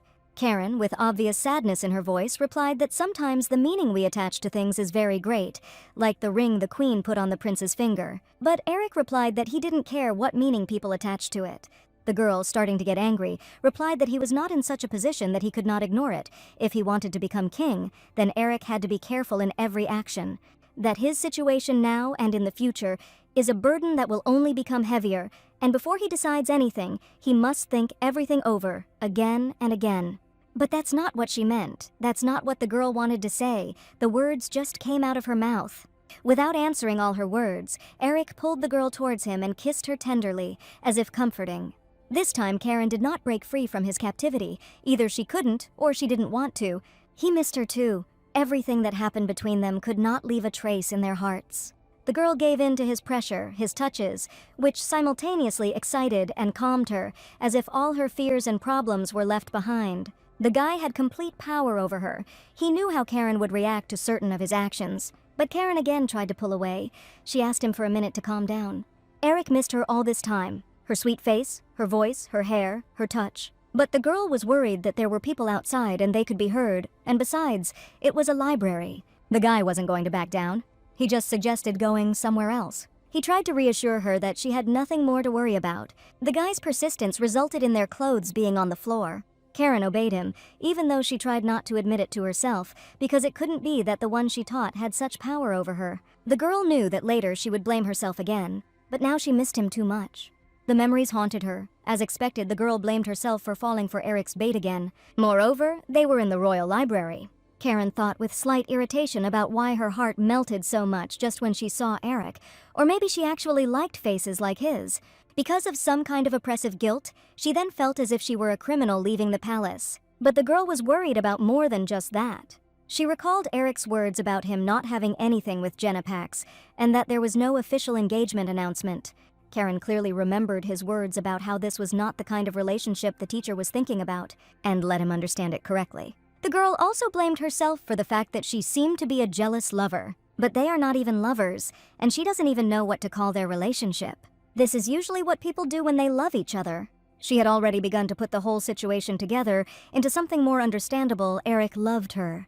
But her thoughts were interrupted by a knock on the door. It was Marcia, who announced with a smile that today she had baked the cookies that the girl loved so much. To her surprise, Marcia suddenly asked if the Countess was in any pain anywhere, to which the girl merely laughed it off. Karen said that she saw His Highness the Prince today, and he asked her to say hello. And then the woman started asking a bunch of questions about Eric's health, well-being, nutrition, and that he shouldn't dress lightly, otherwise he'll catch a cold. He would, of course, be well looked after at the royal palace, but Marcia had been his nursemaid all those years, so her concern was only natural. Marcia began to talk about how quickly time flies. It seemed like only yesterday that the Countess visited Wellington for the first time, and also, although belatedly, she says thank you to her for everything.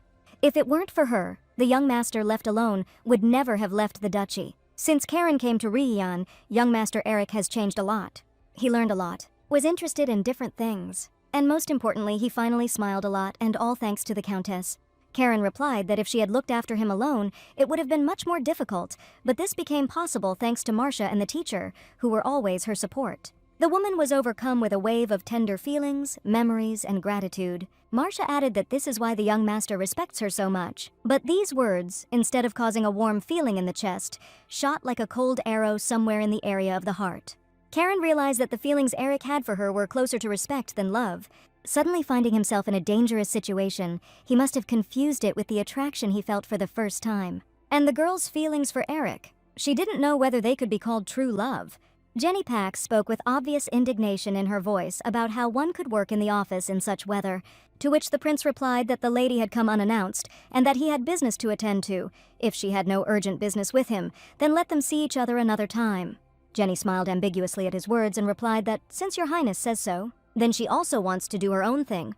The girl wanted to kiss him with all her passion, a kiss that was filled not so much with love as with power, but Eric stopped her. He said dryly, with some cruelty and coldness in his voice, that it would be difficult here. Jenny pretended as if nothing had happened and was about to leave, but the thought that this was happening to him and why he was behaving this way towards her did not give her any peace. Eric can't help but know what it means to receive a tiara. The mere thought that she couldn't just publish all those articles for nothing irritated her, and she couldn't help but leave traces of the fact that she took him everywhere with her. Everyone already thinks she's the next princess. At this rate, she would never tame him. She needed Eric to demand to touch him. He did not dare to dominate her. He did not dare to subject her to his power. Suddenly, she turned to His Highness. Jenny is a wonderful actress. With a calm and bright face, she asked the prince if he would like to organize a ball on behalf of His Highness. The girl added that he had never held a ball since arriving at the palace, and this would be an opportunity to show everyone the strong friendship between the royal family and the House of Pax. The guy repeated her words about a strong friendship, as if trying to convince himself of this. Pax continued to say that if it came to that, maybe they should invite all the aristocrats of the kingdom. Since the future king was throwing a ball, it had to be grand and magnificent. And at this ball she will stand next to Eric in a tiara. This was her cunning plan. The mere thought that the prince would invite her to dance at that ball brought the girl into complete delight. Finally, the prince, without much enthusiasm, replied that if you think about it, the lady's words were true. He smiled and said that they would do just that, grandly, solemnly, and magnificently. It will be the most dazzling day. There was a real hurricane in the Countess's office. Someone was looking for a pen, someone for last year's budget. Documents and papers were everywhere. It was not at the best moment that Karen was informed about the ball organized by the prince. The man said that since this was the first ball organized by the prince, every effort was requested. Karen thought that, indeed, there had been no events organized by the royal family since the hunting festival, and besides, this was a good opportunity to demonstrate the close bond between the Queen and Eric. The man also added something that left Karen stunned. Perhaps this time they want to officially introduce Lady Jenna Pax as the prince's future wife. It will be a ball where they probably plan to show that the rumors are true before announcing their engagement. Rumors are already circulating that the Marquis of Pax is preparing his daughter's wedding, and the Queen did not deny this at a recent tea party, so soon the wedding will have to be prepared. Karen couldn't take it anymore, and slamming her fist on the table, shouted, "Enough!" she said with a terrifying coldness in her voice that nothing had been officially announced, and ordered everyone not to give in to rumors and to do their job conscientiously. Karen was furious. Even her order to finally bring her the estimate sounded like a devilish curse. Finally, the man left, but the girl was crushed, although she didn't show it. Her head was filled with thoughts that even if Eric didn't have any feelings for Jenna Pax, being a prince, there were situations that had to be dealt with. For example, marriage for the sake of state interests. Therefore, what happened last time should not happen again. To clear her head, Karen decided to go out into the fresh air. Queen Sonity heard about the ball and praised Eric for deciding to organize it himself. But the prince admitted that it was Lady Gina Pax's proposal. The queen, after a pause, replied that her son must understand what kind of event it would be. If you don't come up with a way to do it yourself, you might be late to help. Looking at the prince with a grin, Queen Sonety added that she would still hand over the throne to him and leave. The Pax family is not an easy family to deal with, but they are a family that makes a great contribution to the Rian kingdom. Eric firmly stated that this was precisely why he had decided that the royal family should not make an enemy so easily, and therefore had decided to marry them. Turning to the queen, he recalled that she had once said that a monarch is one who asserts his authority, but authority is fear caused by cruelty, or one can achieve conditional loyalty through advantage. But in response to these words, the queen replied that in order to gain something, you have to lose something. This time must have been a lesson for the prince, although the woman thought that this was a completely unexpected choice. But the prince asked his mother if he had anything to lose by making this choice. Smiling smugly, he added that there was something he had forgotten to tell his mother. There is a matter for which he wishes to obtain Her Highness's permission. The place where Karen could truly be alone was the bookstore. It was among the endless bookshelves that she found peace. She thought there was no place like a bookstore when her head was in a mess. The memories of her last meeting with Eric just wouldn't leave her head, even though she tried to get rid of them. Karen didn't know whether to laugh or cry. She seemed to be going crazy. She never thought she could think of such indecent things. She couldn't even read a line. She couldn't go on like this. She had to pull herself together. It was no good. What was the point of her thinking about him all day long? She tried to remind herself that she was a rational person, and that she had to support the prince more than anyone else for the sake of the Rihian kingdom. But bad thoughts still crept into her bright head and clouded her. If she couldn't, what else could she do for Eric? Having made sure that here too she would not be able to stop thinking about him, or at least clear her head, Karen, thinking that she could go eat something tasty, decided to leave. But someone blocked her path. Karen, taken aback, began to lose her balance and reflexively grabbed the shirt of the person who had caused her fall. The young man himself was very scared. Of course, this is not what you expect when you come to a bookstore. Karen recognized him. The girl couldn't believe her eyes. And the young stranger also recognized her. The guy's name was Paul. Even though their meeting was a joyful moment, they fell. Along with them, books from the bookshelves flew to the floor. How many years, how many winters, the last time they saw each other was about 5 years ago, when they finished school. Paul admitted that he thought so, whether it was Karen or not, and he laughed heartily. But their joyful conversation was interrupted by the store clerk. They were in too awkward a position, so with faces red with shame, they began to clean up all the mess. While cleaning, Karen suggested that they continue talking outside and eat something tasty. Paul smiled radiantly as he looked at Karen. He was clearly happy to meet his old friend. The young man remembered that the girl had previously said that she wanted to buy and treat him to something tasty. But he admitted that he never thought that this kind of snack would evoke nostalgia. Karen laughingly recalled that they often ate sandwiches like this when they were at university, when they were late for classes. Karen was curious to know what Paul was doing in Rihanna, as he had never visited since graduating. The guy replied that they said that if he didn't come to the scientific conference this year, the budget would be cut, so he came. Karen replied that she had heard that Paul had opened a research center in his home country and said that he was a great guy.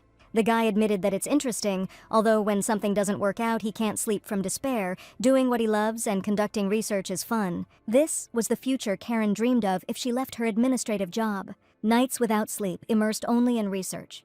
The life of a scientist expanding new worlds. If Karen had lived after leaving Rihian as she had planned. After a pause, the young man admitted that sometimes he misses the old days. He really enjoyed studying with his girlfriend at the university. Even when it was hard because of the mountain of assignments, it was fun. He often heard about Karen and the news that her student had become the crown prince. To this, the girl just laughed and replied that it just happened that way. He missed the girl, but the girl didn't hear and asked to repeat. A strange, too sudden gust of wind prevented the guy's words from being heard, but he had no intention of repeating them. The guy, trying to change the subject, suggested that they go have another sandwich, to which the girl happily agreed. That evening, Karen thought about everything Paul had said. A research center sounded really cool. The girl thought that she seemed to have decided to leave Rihyun too thoughtlessly. It was not so easy to settle down again in a foreign land. But I don't want to return to my homeland either. But her homeland decided to go to her. Carla, her sister, was supposed to come. How long has it been since that letter arrived in which she spoke of her arrival in Rihyun and why she was coming here at all? It was curious, but at the same time she didn't want to know. Now she needed to focus on work. You can think about this after the reception is successfully completed. You can think about Carl later, and certainly about Eric. There were rumors going around the palace that the prince had personally arranged this ball, and it seemed he had gone to great lengths to make it happen. They say he made it so that both civil society organizations and students could attend upon request. Everyone was eagerly awaiting what steps His Highness the Prince would take in the future. Karen was elated in her heart. When she first received this offer, she was very worried about the reaction of the aristocrats. Eric is good at making his own way. When His Highness the Crown Prince and Lady Pax finally entered the hall, everyone gasped and could not take their eyes off it. They were a truly beautiful couple. Both young, handsome, and stately, exactly the kind of people one would expect to see at the head of a kingdom. But Karen felt depressed. She already wanted to leave this event. But the girl bumped into someone again. The man asked if she was okay, and the girl's eyes immediately lit up. People had been whispering that Lady Pax was wearing that very tiara, and it looked like those rumors were true. That's why Marcus Pax had been putting on such airs lately. The Pax family is unrivaled in wealth, and this can only benefit the royal family. The prince now has a reliable patron. All these conversations and more filled the hall. In any case, everyone around was sure that she would become the crown princess. And that realization brought a smile to Jenna Pax's face. That's right. Even if Eric is still breaking down, he won't be able to help but desire her. Eric turned to the girl, saying that he would like to formally settle their relationship with her at this ball, and wanted to ask what the lady thought about it. The girl replied with a smile that the Pax family would be loyal subjects of Rihyun and would obey any of his orders. But still, Eric replied with a smile that he really liked the girl's unwavering faith. Finally, he became hers. Now she has complete power over him. The prince made an announcement thanking everyone who took time out of their busy schedules to attend the event. He especially wishes to express his gratitude to Lady Pax, who graced the occasion with her presence. He turned to the girl, extending his hand and smiling radiantly. It was an honor for her. The girl simply beamed with happiness. There was no doubt about that. Also, the prince continued to speak, taking advantage of the opportunity. He wants to inform everyone about the matter that concerns the future of Rihyun. From today, in line with the changes in the world, the Kingdom of Rihyun plans to focus not on livestock farming, which was our main industry, but on manufacturing and trade. People were shocked. They couldn't believe how it was possible to abandon their main industry. Even Karen was confused. Then what will happen to the Pax family, the head of the livestock industry? It seemed like it had become a habit for Karen to bump into someone. And it became common for Paul to run into Karen in inappropriate places. When the girl asked him what he was doing there, the guy replied that he was replacing the chairman of the society, and he had been sitting out in the village all this time, so he was told to greet the sponsors. Karen agreed with a serious expression that this was the way it should be, since research required money. The guy continued that just a minute ago it was so stuffy here that he wanted to run away completely, but it was good that he met Karen. But their conversation hung in the air. There was some awkwardness between them. Paul asked if her student was not His Highness the Prince, which meant the girl next to him would become the crown princess. They looked good together, a truly beautiful couple. Karen didn't know exactly what to say, so she just nodded. The people around were talking too loudly. Of course, they all wanted to discuss the latest news and gossip. But suddenly Paul asked if Karen was thinking about a relationship or marriage. This question greatly surprised the girl. It was clear that she was not very comfortable answering it. She didn't know. She didn't know what to say, and she didn't know because she had never thought about it. Paul already opened his mouth to say at least a word, but Eric's loud voice made him shut up and turn all eyes to him. It was at that moment that he said that from today onwards the Kingdom of Rihyun would keep pace with the changing world. They planned to focus not on livestock farming, which was their main industry, but on manufacturing and trade. This was shocking news for absolutely everyone. The prince spoke of this with cold confidence and firmness in his voice, and Lady Pax, with a trembling voice, tried to find out what it all meant. The prince, telling her there was nothing to worry about, continued that the Pax family had made a great contribution to livestock farming, a major industry of the First Order. The royal family, in order to exalt the honor of the Pax family, wishes to declare their possessions a protected development zone. And those who oppose this and try to discredit the honor of the Pax family will be considered traitors. In conclusion, he added that it was his will and the will of Queen Soneti. The protected development zone means that it will be difficult not only to develop the land there, but also to build other facilities. Who wants to work with Pax if they can become traders? Someone's laughter attracted the attention of the crowd. The man addressed His Highness, saying that he highly appreciated his vision aimed at the development and future of Rihian. However, if the land is immediately declared a development zone, problems with resource supplies will arise. And this damage will fall entirely on the shoulders of the people. They are worried about the murmuring directed against the royal family, said Marquis Pax. He was right. For the development of production and trade, it is impossible to abandon the primary industry, which is a necessary resource, and the market for this primary industry is monopolized by the Pax family. This is why the Queen had a hard time containing the Pax. But he said that this was the order and will of not only Eric, but also Queen Soneti. Karen couldn't understand what Eric was thinking. Eric addressed Marquis Pax by name, saying that his heart in caring for Rihian was admirable. Therefore, he would like to grant him help. Marquise Bernard and Count Eli decided to support him. People came out, bowed, and answered together that it was an honor for them. Karen definitely didn't like what was happening and what Eric was saying. Charles Eli introduced himself and stated that they would be responsible for supplying resources to aid the royal family and the eastern region on his maternal side of the family. Then Lil Bernard introduced herself and added that she would take on the transportation of these resources, the construction of the railroad, and the management of the factories.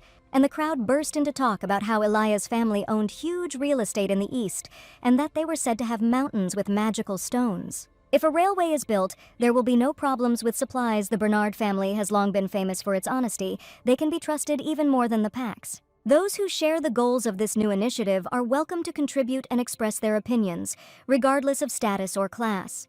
Paul turned to Karen and admitted that he didn't quite understand what was going on. But His Highness the Prince had started a new game, whether this was true or not, the young man asked. Karen just didn't understand why she hadn't thought of this before she thought that collaborating with influential families was the best deal. Could it be that her student was saying all this?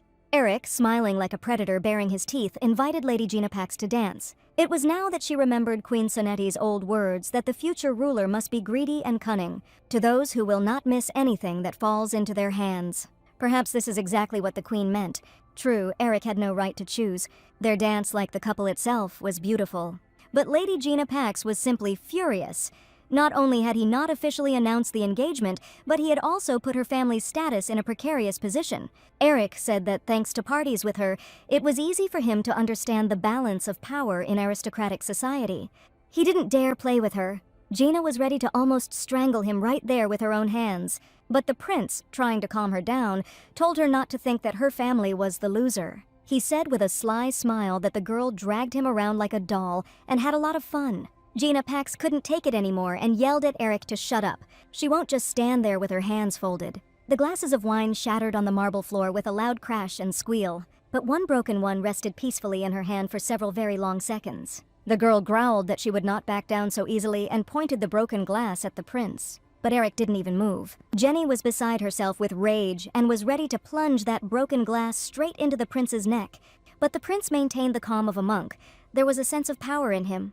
Karen was worried about him, either as her student or as someone she cared about. The guards were about to intervene, but Eric, with a simple wave of his hand, made it clear that he had everything under control. The prince walked firmly towards Jaina, closing the distance between them. The girl stood like a doe, watching the actions of the predator. Now it was not an attack, but a defense. Her hands were shaking. The prince addressed her coldly. Such a tone could not help but give her goosebumps. He whispered something into her hand that made her hands tremble even more. If she wanted to protect even the pitiful honor of her family, then she'd better stop. She wanted to answer that she would never back down. But the prince squeezed the glass in his hand and reminded her of the hunting festival. It was clear how angry Eric was. He was ready to break the sides without letting go of it. He asked threateningly what she thought. He didn't know that it was she, and not someone else, who threatened him at the hunting festival. Jenny tried to justify herself by hysterically saying that the threat was not directed at the prince, but at that woman. She let it slip. Maintaining his composure, the prince made a slight gesture to summon his guards. If a girl doesn't want her head hanging in the square, then it would be better for her to disappear from here. Lady Jenny Pax, rumored to be the Crown Prince's betrothal, was sent to prison. His Highness the Crown Prince was rather asked to go with the young man to provide first aid. Jenna Pax's anger and rage knew no bounds. The tiara given to the Crown Princess was called the Red Sun of Rihian. But she has another name, Tears of Icaros. This meant that it was a position from which one could fall at any moment. Finally, it looks like it's all over. Queen Sonity enjoyed the evening on the veranda, pondering what had just happened. Although she had foreseen it all perfectly well, she thought about her successor, Eric, or rather about his actions. The queen asked about the prince's intentions to destroy one family and gain power, to which the prince replied a firm yes, but this could cause problems. The queen continued to say that what problem could there be if Prince Rihiana was going to do this? Then she asked him what kind of country he saw Rihian as. That evening, he replied that in Rihiana, since there is your majesty, who is called a living goddess, it is called a country governed justly and fairly. But Eric believes that this is precisely why Rihian is collapsing, a state that held on and existed only due to its dependence on the queen, not poor but not rich either. Although there was insignificant development, its growth was slower compared to other countries. Like stagnant water that does not flow, it will eventually dry up and rot. Therefore, after Mother leaves the throne, this kingdom will quickly collapse. Queen Sonety asked that the reason for the problem was that she ruled the country. Prince Eric is truly fearless. The woman asked if he really thought that by telling her that he would remain unharmed. But he knew that she and the state needed him, at least for the sake of her peaceful departure from the throne. How impudent and brazen Eric is. She laughed at the person who ordered such a successor to be found. She's starting to get a little too curious about all this. She was also curious about something else concerning Crown Prince Eric. Will he be able to keep in his hands not only power and the state, but also Karen, a cunning, jealous man who will not give up what has once fallen into his predatory hands? Karen returned home completely without physical and mental strength. The ball under Eric's leadership ended well, but something still bothered her. Everyone looked very shocked at the way Jenna Pax acted, and everyone was worried about the safety of their future king. It would be wonderful if Eric wasn't seriously injured. But still, Karen's thoughts were only about one thing. Eric was simply irresistible today, and his composure in an unexpected situation was simply amazing and mesmerizing. I wonder if he will become even more magnificent in the future or lose his power and restraint. He would definitely become a great and wise ruler. Karen was absolutely sure of this and believed in it. Thoughts completely filled with someone imperceptibly grow into something more. They become an unstoppable, free-flowing feeling like the wind. Karen didn't know what exactly to do with her feelings and desires. Finding Eric, the crown prince of the state of Rihian, sitting outside his own door and waiting like a dog was not only unexpected, but unthinkable. Karen, when asked how long ago she had arrived, replied that she had arrived recently, and asked in response why he was in such a place at such an hour. To which Eric responded only because he had an unimaginably strong desire to see his teacher. His speeches like these greatly embarrassed the girl and made her face turn scarlet. It looks like Karen is in deep trouble.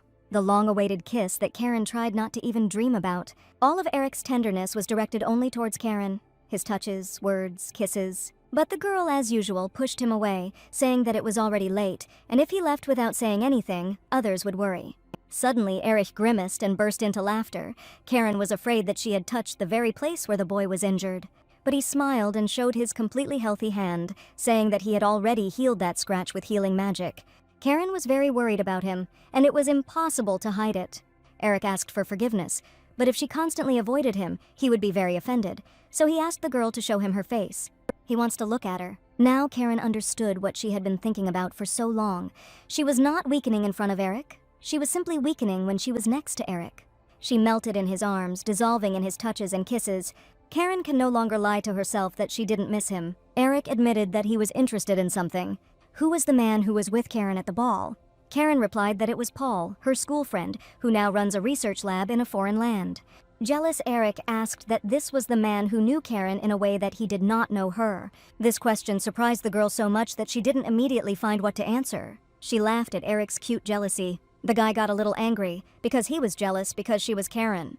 Eric spoke too emotionally about whether she even knows how nervous he has been since he moved to the palace. He could always see Karen nearby before, but now it's even difficult to meet. If he knew that it would be like this, he would have moved to the palace later.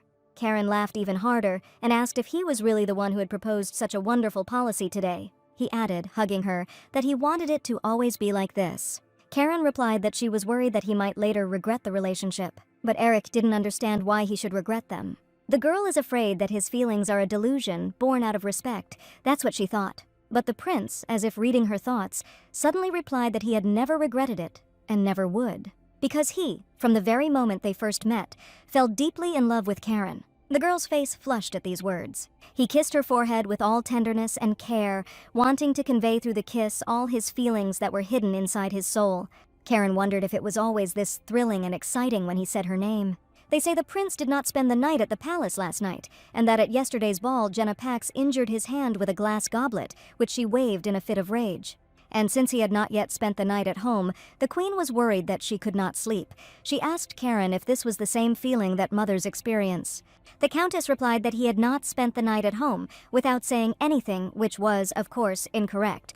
But still, the queen continued to say he would be the next one to lead Rihian, so whatever he did was none of her business. But she thinks that the princess will definitely not bother him. She thinks that the countess would be a wonderful candidate for princess. But what does Karen think about this? Karen was so embarrassed that she choked and asked why such questions were coming out of the blue. The girl was sure that she knew everything for sure.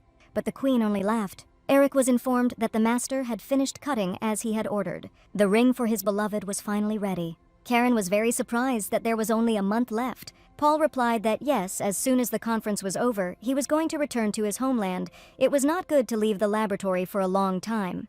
Karen sadly admitted that it was a pity because she really enjoyed chatting with him. She recalled her university days and how she thanked him for the fun school days. And Paul admitted in response that he was very happy to meet and talk with the girl. He suggested to her that, if she didn't mind, Karen would like to come to his laboratory. The girl replied that she would come as often as she wanted, which made the young man very happy. Why invite her so elaborately? Karen laughed cheerfully and loudly. She just had questions related to the laboratory, and the next vacation would be just right. Paul wanted to say something else, but she was horrified by how much time had passed. She lightly apologized for having to run urgently, and waving her hand and smiling slightly, left him.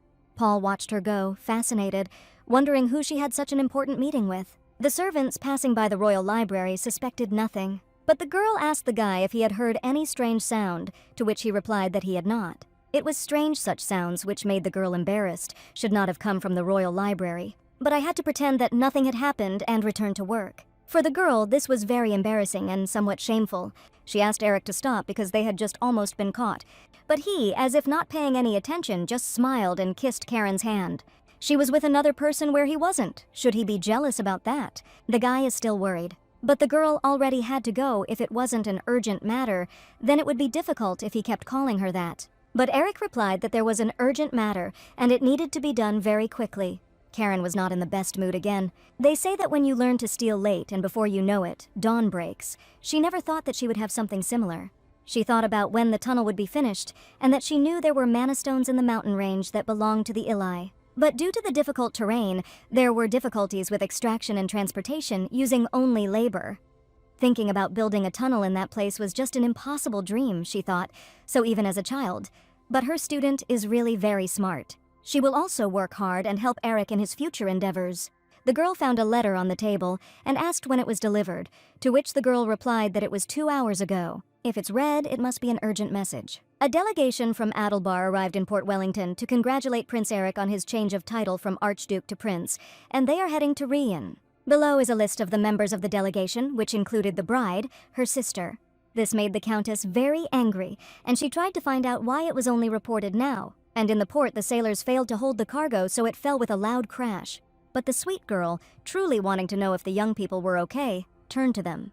The girl, whom the sailors nicknamed an angel, was called by her name, Carla. The man urged her on, adding that this was Wellington, the largest port city in Rian, but it was still a long carriage ride to the capital of Rian, where they needed to go. The girl was delighted that they had finally reached Rian itself, and Karen took it out on the employee, screaming about why he didn't tell her about this earlier.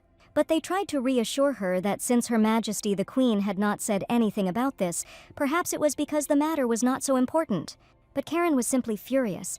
She thought that now she understood how the Queen felt. She was also irritated by people who tried to solve any problem through her. So that's why Carla is coming to Rian. She should have found out about it earlier. The Countess announced to everyone that a delegation would arrive from Adelbar. They would arrive in the capital from Wellington in a week at the latest, so they needed to hurry. The level of the recent banquet is not suitable. We will welcome them in style, provide additional staff, and make every effort to prepare a welcome banquet. But the workers' question about whether there was a reason to greet the delegation on such a grand scale caught her off guard and made her fall silent. She paused, apologized, admitted that she had made a mistake, and ordered everything to continue as planned. Hearing that Carla was arriving, she, without even noticing it, began to fuss, acting as if she were the ruler of the state of Rihayan. Compared to Carla, Karen is just a nobody. She had to sacrifice herself for Carla, but nothing has changed in her yet. She's still the same coward. The prince asked again about the delegation from Adelbar. The queen replied that since he, the former archduke, had become the next heir to the throne, they would come to congratulate him, and at the same time confirm the alliance with Rihayan. The prince asked that the queen then instruct him to organize a banquet in honor of the delegation. But she replied that she would take care of it herself, and asked that she had heard that Eric had recently ordered a ring from a skilled jeweler.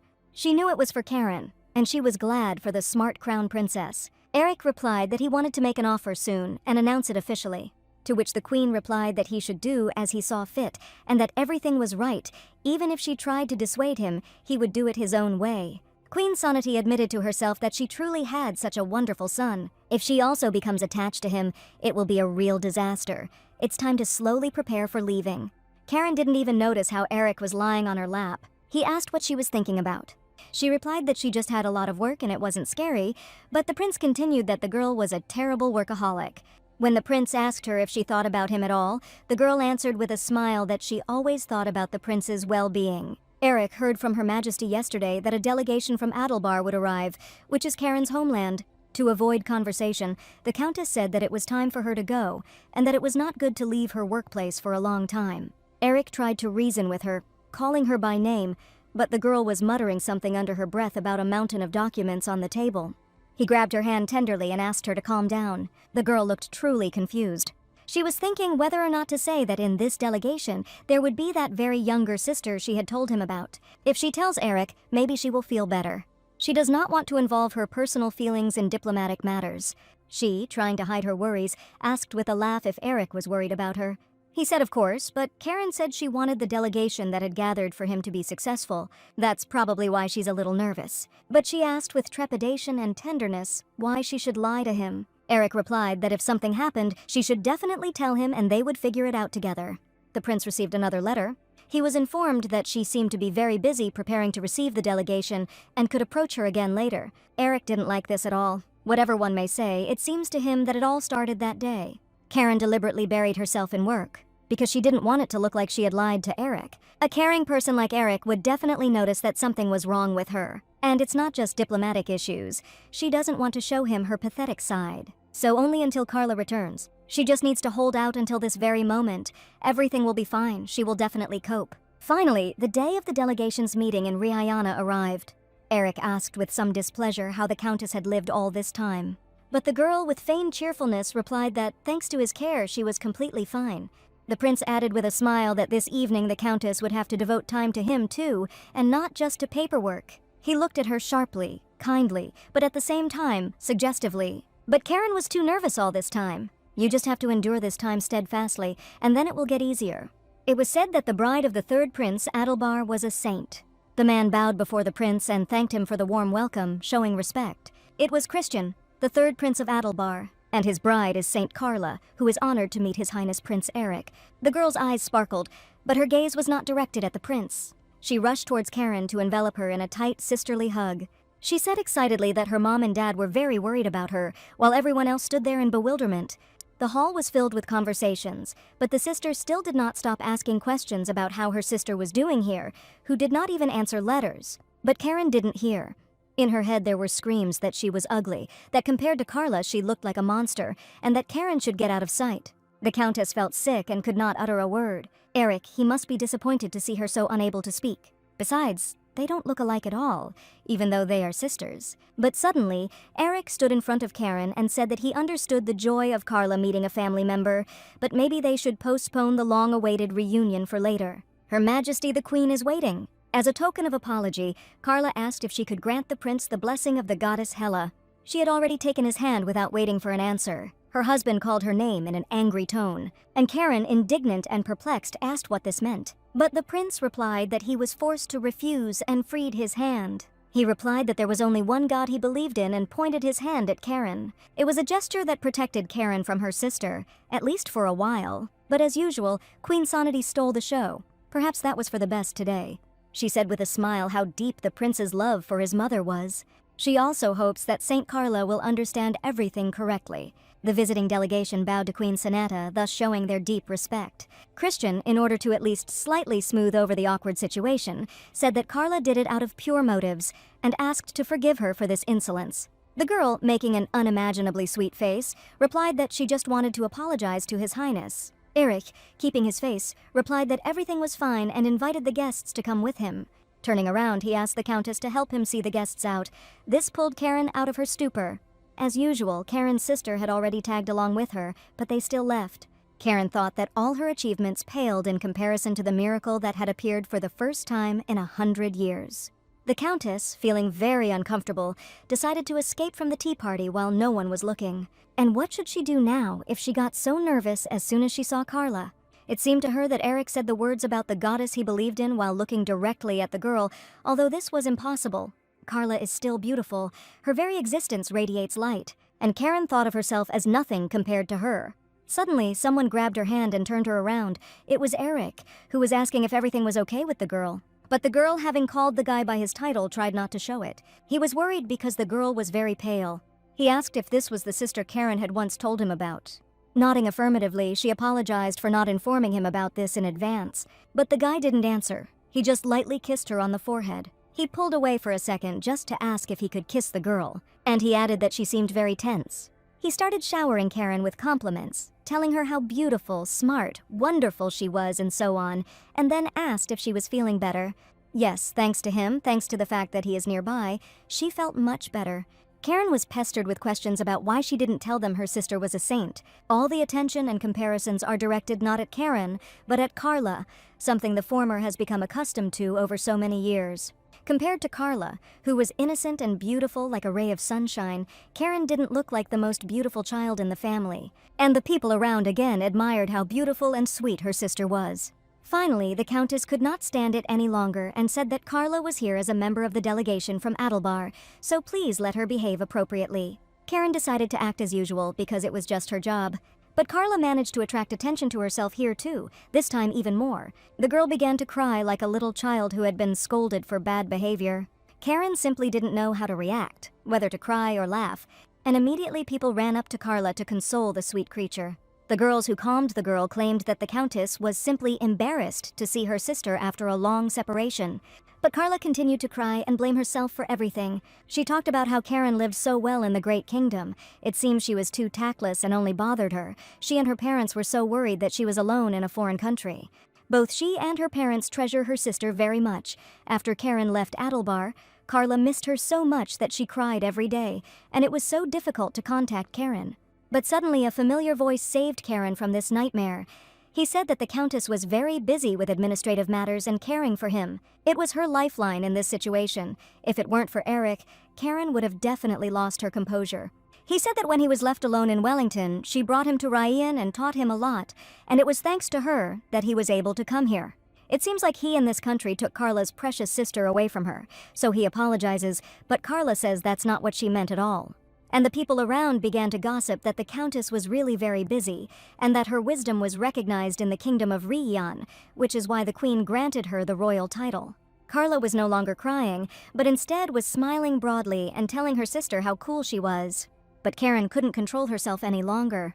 She pulled away from her embrace and coldly said that she urgently needed to leave. Even Eric couldn't fully understand what exactly was happening to the girl.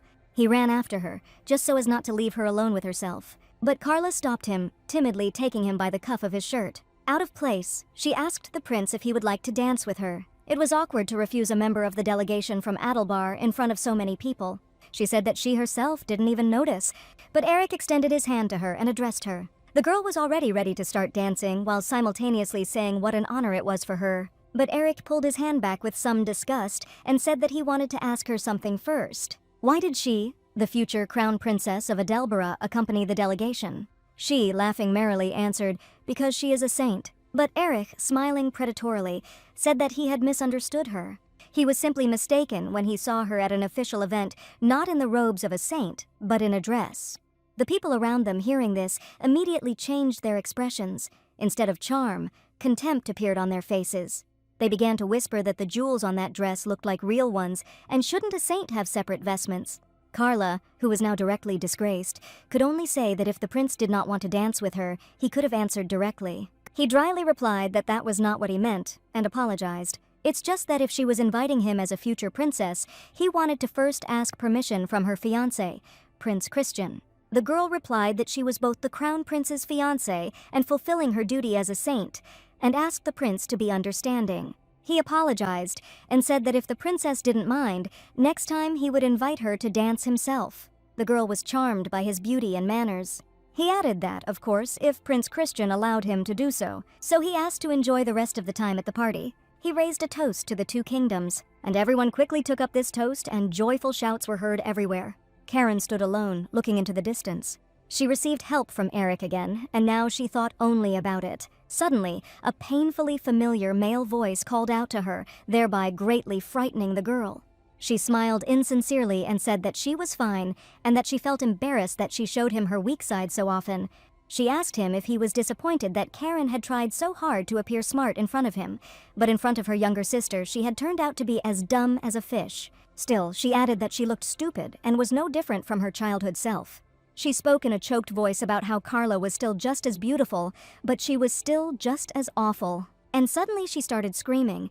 She feels inferior next to her younger sister. She thought that she had changed at least a little, but nothing has changed. Erich couldn't take it anymore, so he shouted her name so that the girl would finally listen to him. He said that it wasn't so, that the one he knew wasn't terrible. But the girl, crying through her tears, replied that this was not so, and that she was not who Eric thought she was. She apologized to him for disappointing him, but Eric began to speak seriously about how when she left Rion, she told him to believe in her because she chose him. But if now she denies who she was before, then who does he become? The one she chose herself. The guy seriously asked if that Karen was really a different person. He believes in the Karen Prime who came to him in Wellington. He believes in the Karen Prime he has seen so far. Every moment he spent with her was his proof and her proof. So let her not deny that she is amazing. Karen is his love, his only goddess whom he serves. Eric, kneeling before Karen, prayed that she would go through this difficult path with him. Or, he asked, she doesn't want it. But how can Karen refuse him, her prince? She was genuinely happy next to him and he was next to her. But there are extra ears everywhere. Carla told the maids that she wanted to say a prayer, so they should not let anyone in. The girl addressed the sacred goddess Hela in her prayer. She, the saint born under her blessing, prays for her sister, Karen. Bless the sister who has found her love, and may she now live happily in this goddess-blessed Riayana. She prays with all her heart that there will be only happiness in her love. The girl's hands were shaking strongly and noticeably, but she continued to pray for her older sister's happiness. Perhaps the goddess will grant her a similar chance and similar happiness. Karen looked at the box and the ring inside, given to her by Eric, with a fascinated look. She remembered with tenderness and trepidation how he called her his goddess. Karen watched with all her love as her beloved man slept peacefully next to her. But she still doesn't believe her parents, and especially not Carla. If she is his proof, then she will also consider him her proof. She truly felt calm next to him. Suddenly, Eric woke up, and the girl began to apologize for waking him. He didn't answer, but just hugged the girl, holding her tightly to himself, and repeated her name over and over again. Eric asked, even ordered, the girl to stay by his side forever, and Karen, laughing, replied that she would do just that. Carla was choosing hair accessories for the day. The maid said the weather was nice today, so flowers would be perfect. But she, remembering Eric's words, replied that if it was too lush, it would not be very beautiful. Christian entered and asked the princess if she would be having tea with the noble ladies today. She replied that yes, she would, bowing her head before him. He noticed that her outfit today was completely different from what she usually wears. The man added that this outfit is more modest as befits a saint. Yesterday's outfit had been a bit provocative, and he had heard people whispering about it. The girl, trying to defend herself, replied that she simply put on what her fiancé had prepared for her. He, half-turned, dryly replied that she was the one who would become his wife, so she could make such decisions herself. That's why he said that he doesn't like saints who grew up outside the church during tea. The girl should behave with dignity, as befits Saint Adelbera. The girls discussed Prince Christian, that he was really good, and also very kind to Carla. One of the girls said that yesterday when she crossed paths with him, they had a very good chat. It is a great rarity to meet such a good, kind, and caring spouse. They hope that their prince will also meet a good bride who can become a beautiful queen. The noble ladies discussed Prince Eric's personal life and came to the conclusion that he had never once announced his marriage to anyone, and not even officially. Carla asked again, meaning that Prince Eric had no bride, to which she received a favorable answer. So, what Carla saw last night means that they don't have an official relationship yet, and from now on, she can change anything. Carla apologized and left for a couple of minutes, and suddenly, a terrible realization came to her that, in fact, the goddess seemed to be of the same opinion as she. She thanked the holy goddess and would gratefully accept this gift of opportunity. Karen didn't understand what the queen's official decree was. If this is an official order, then what to do next?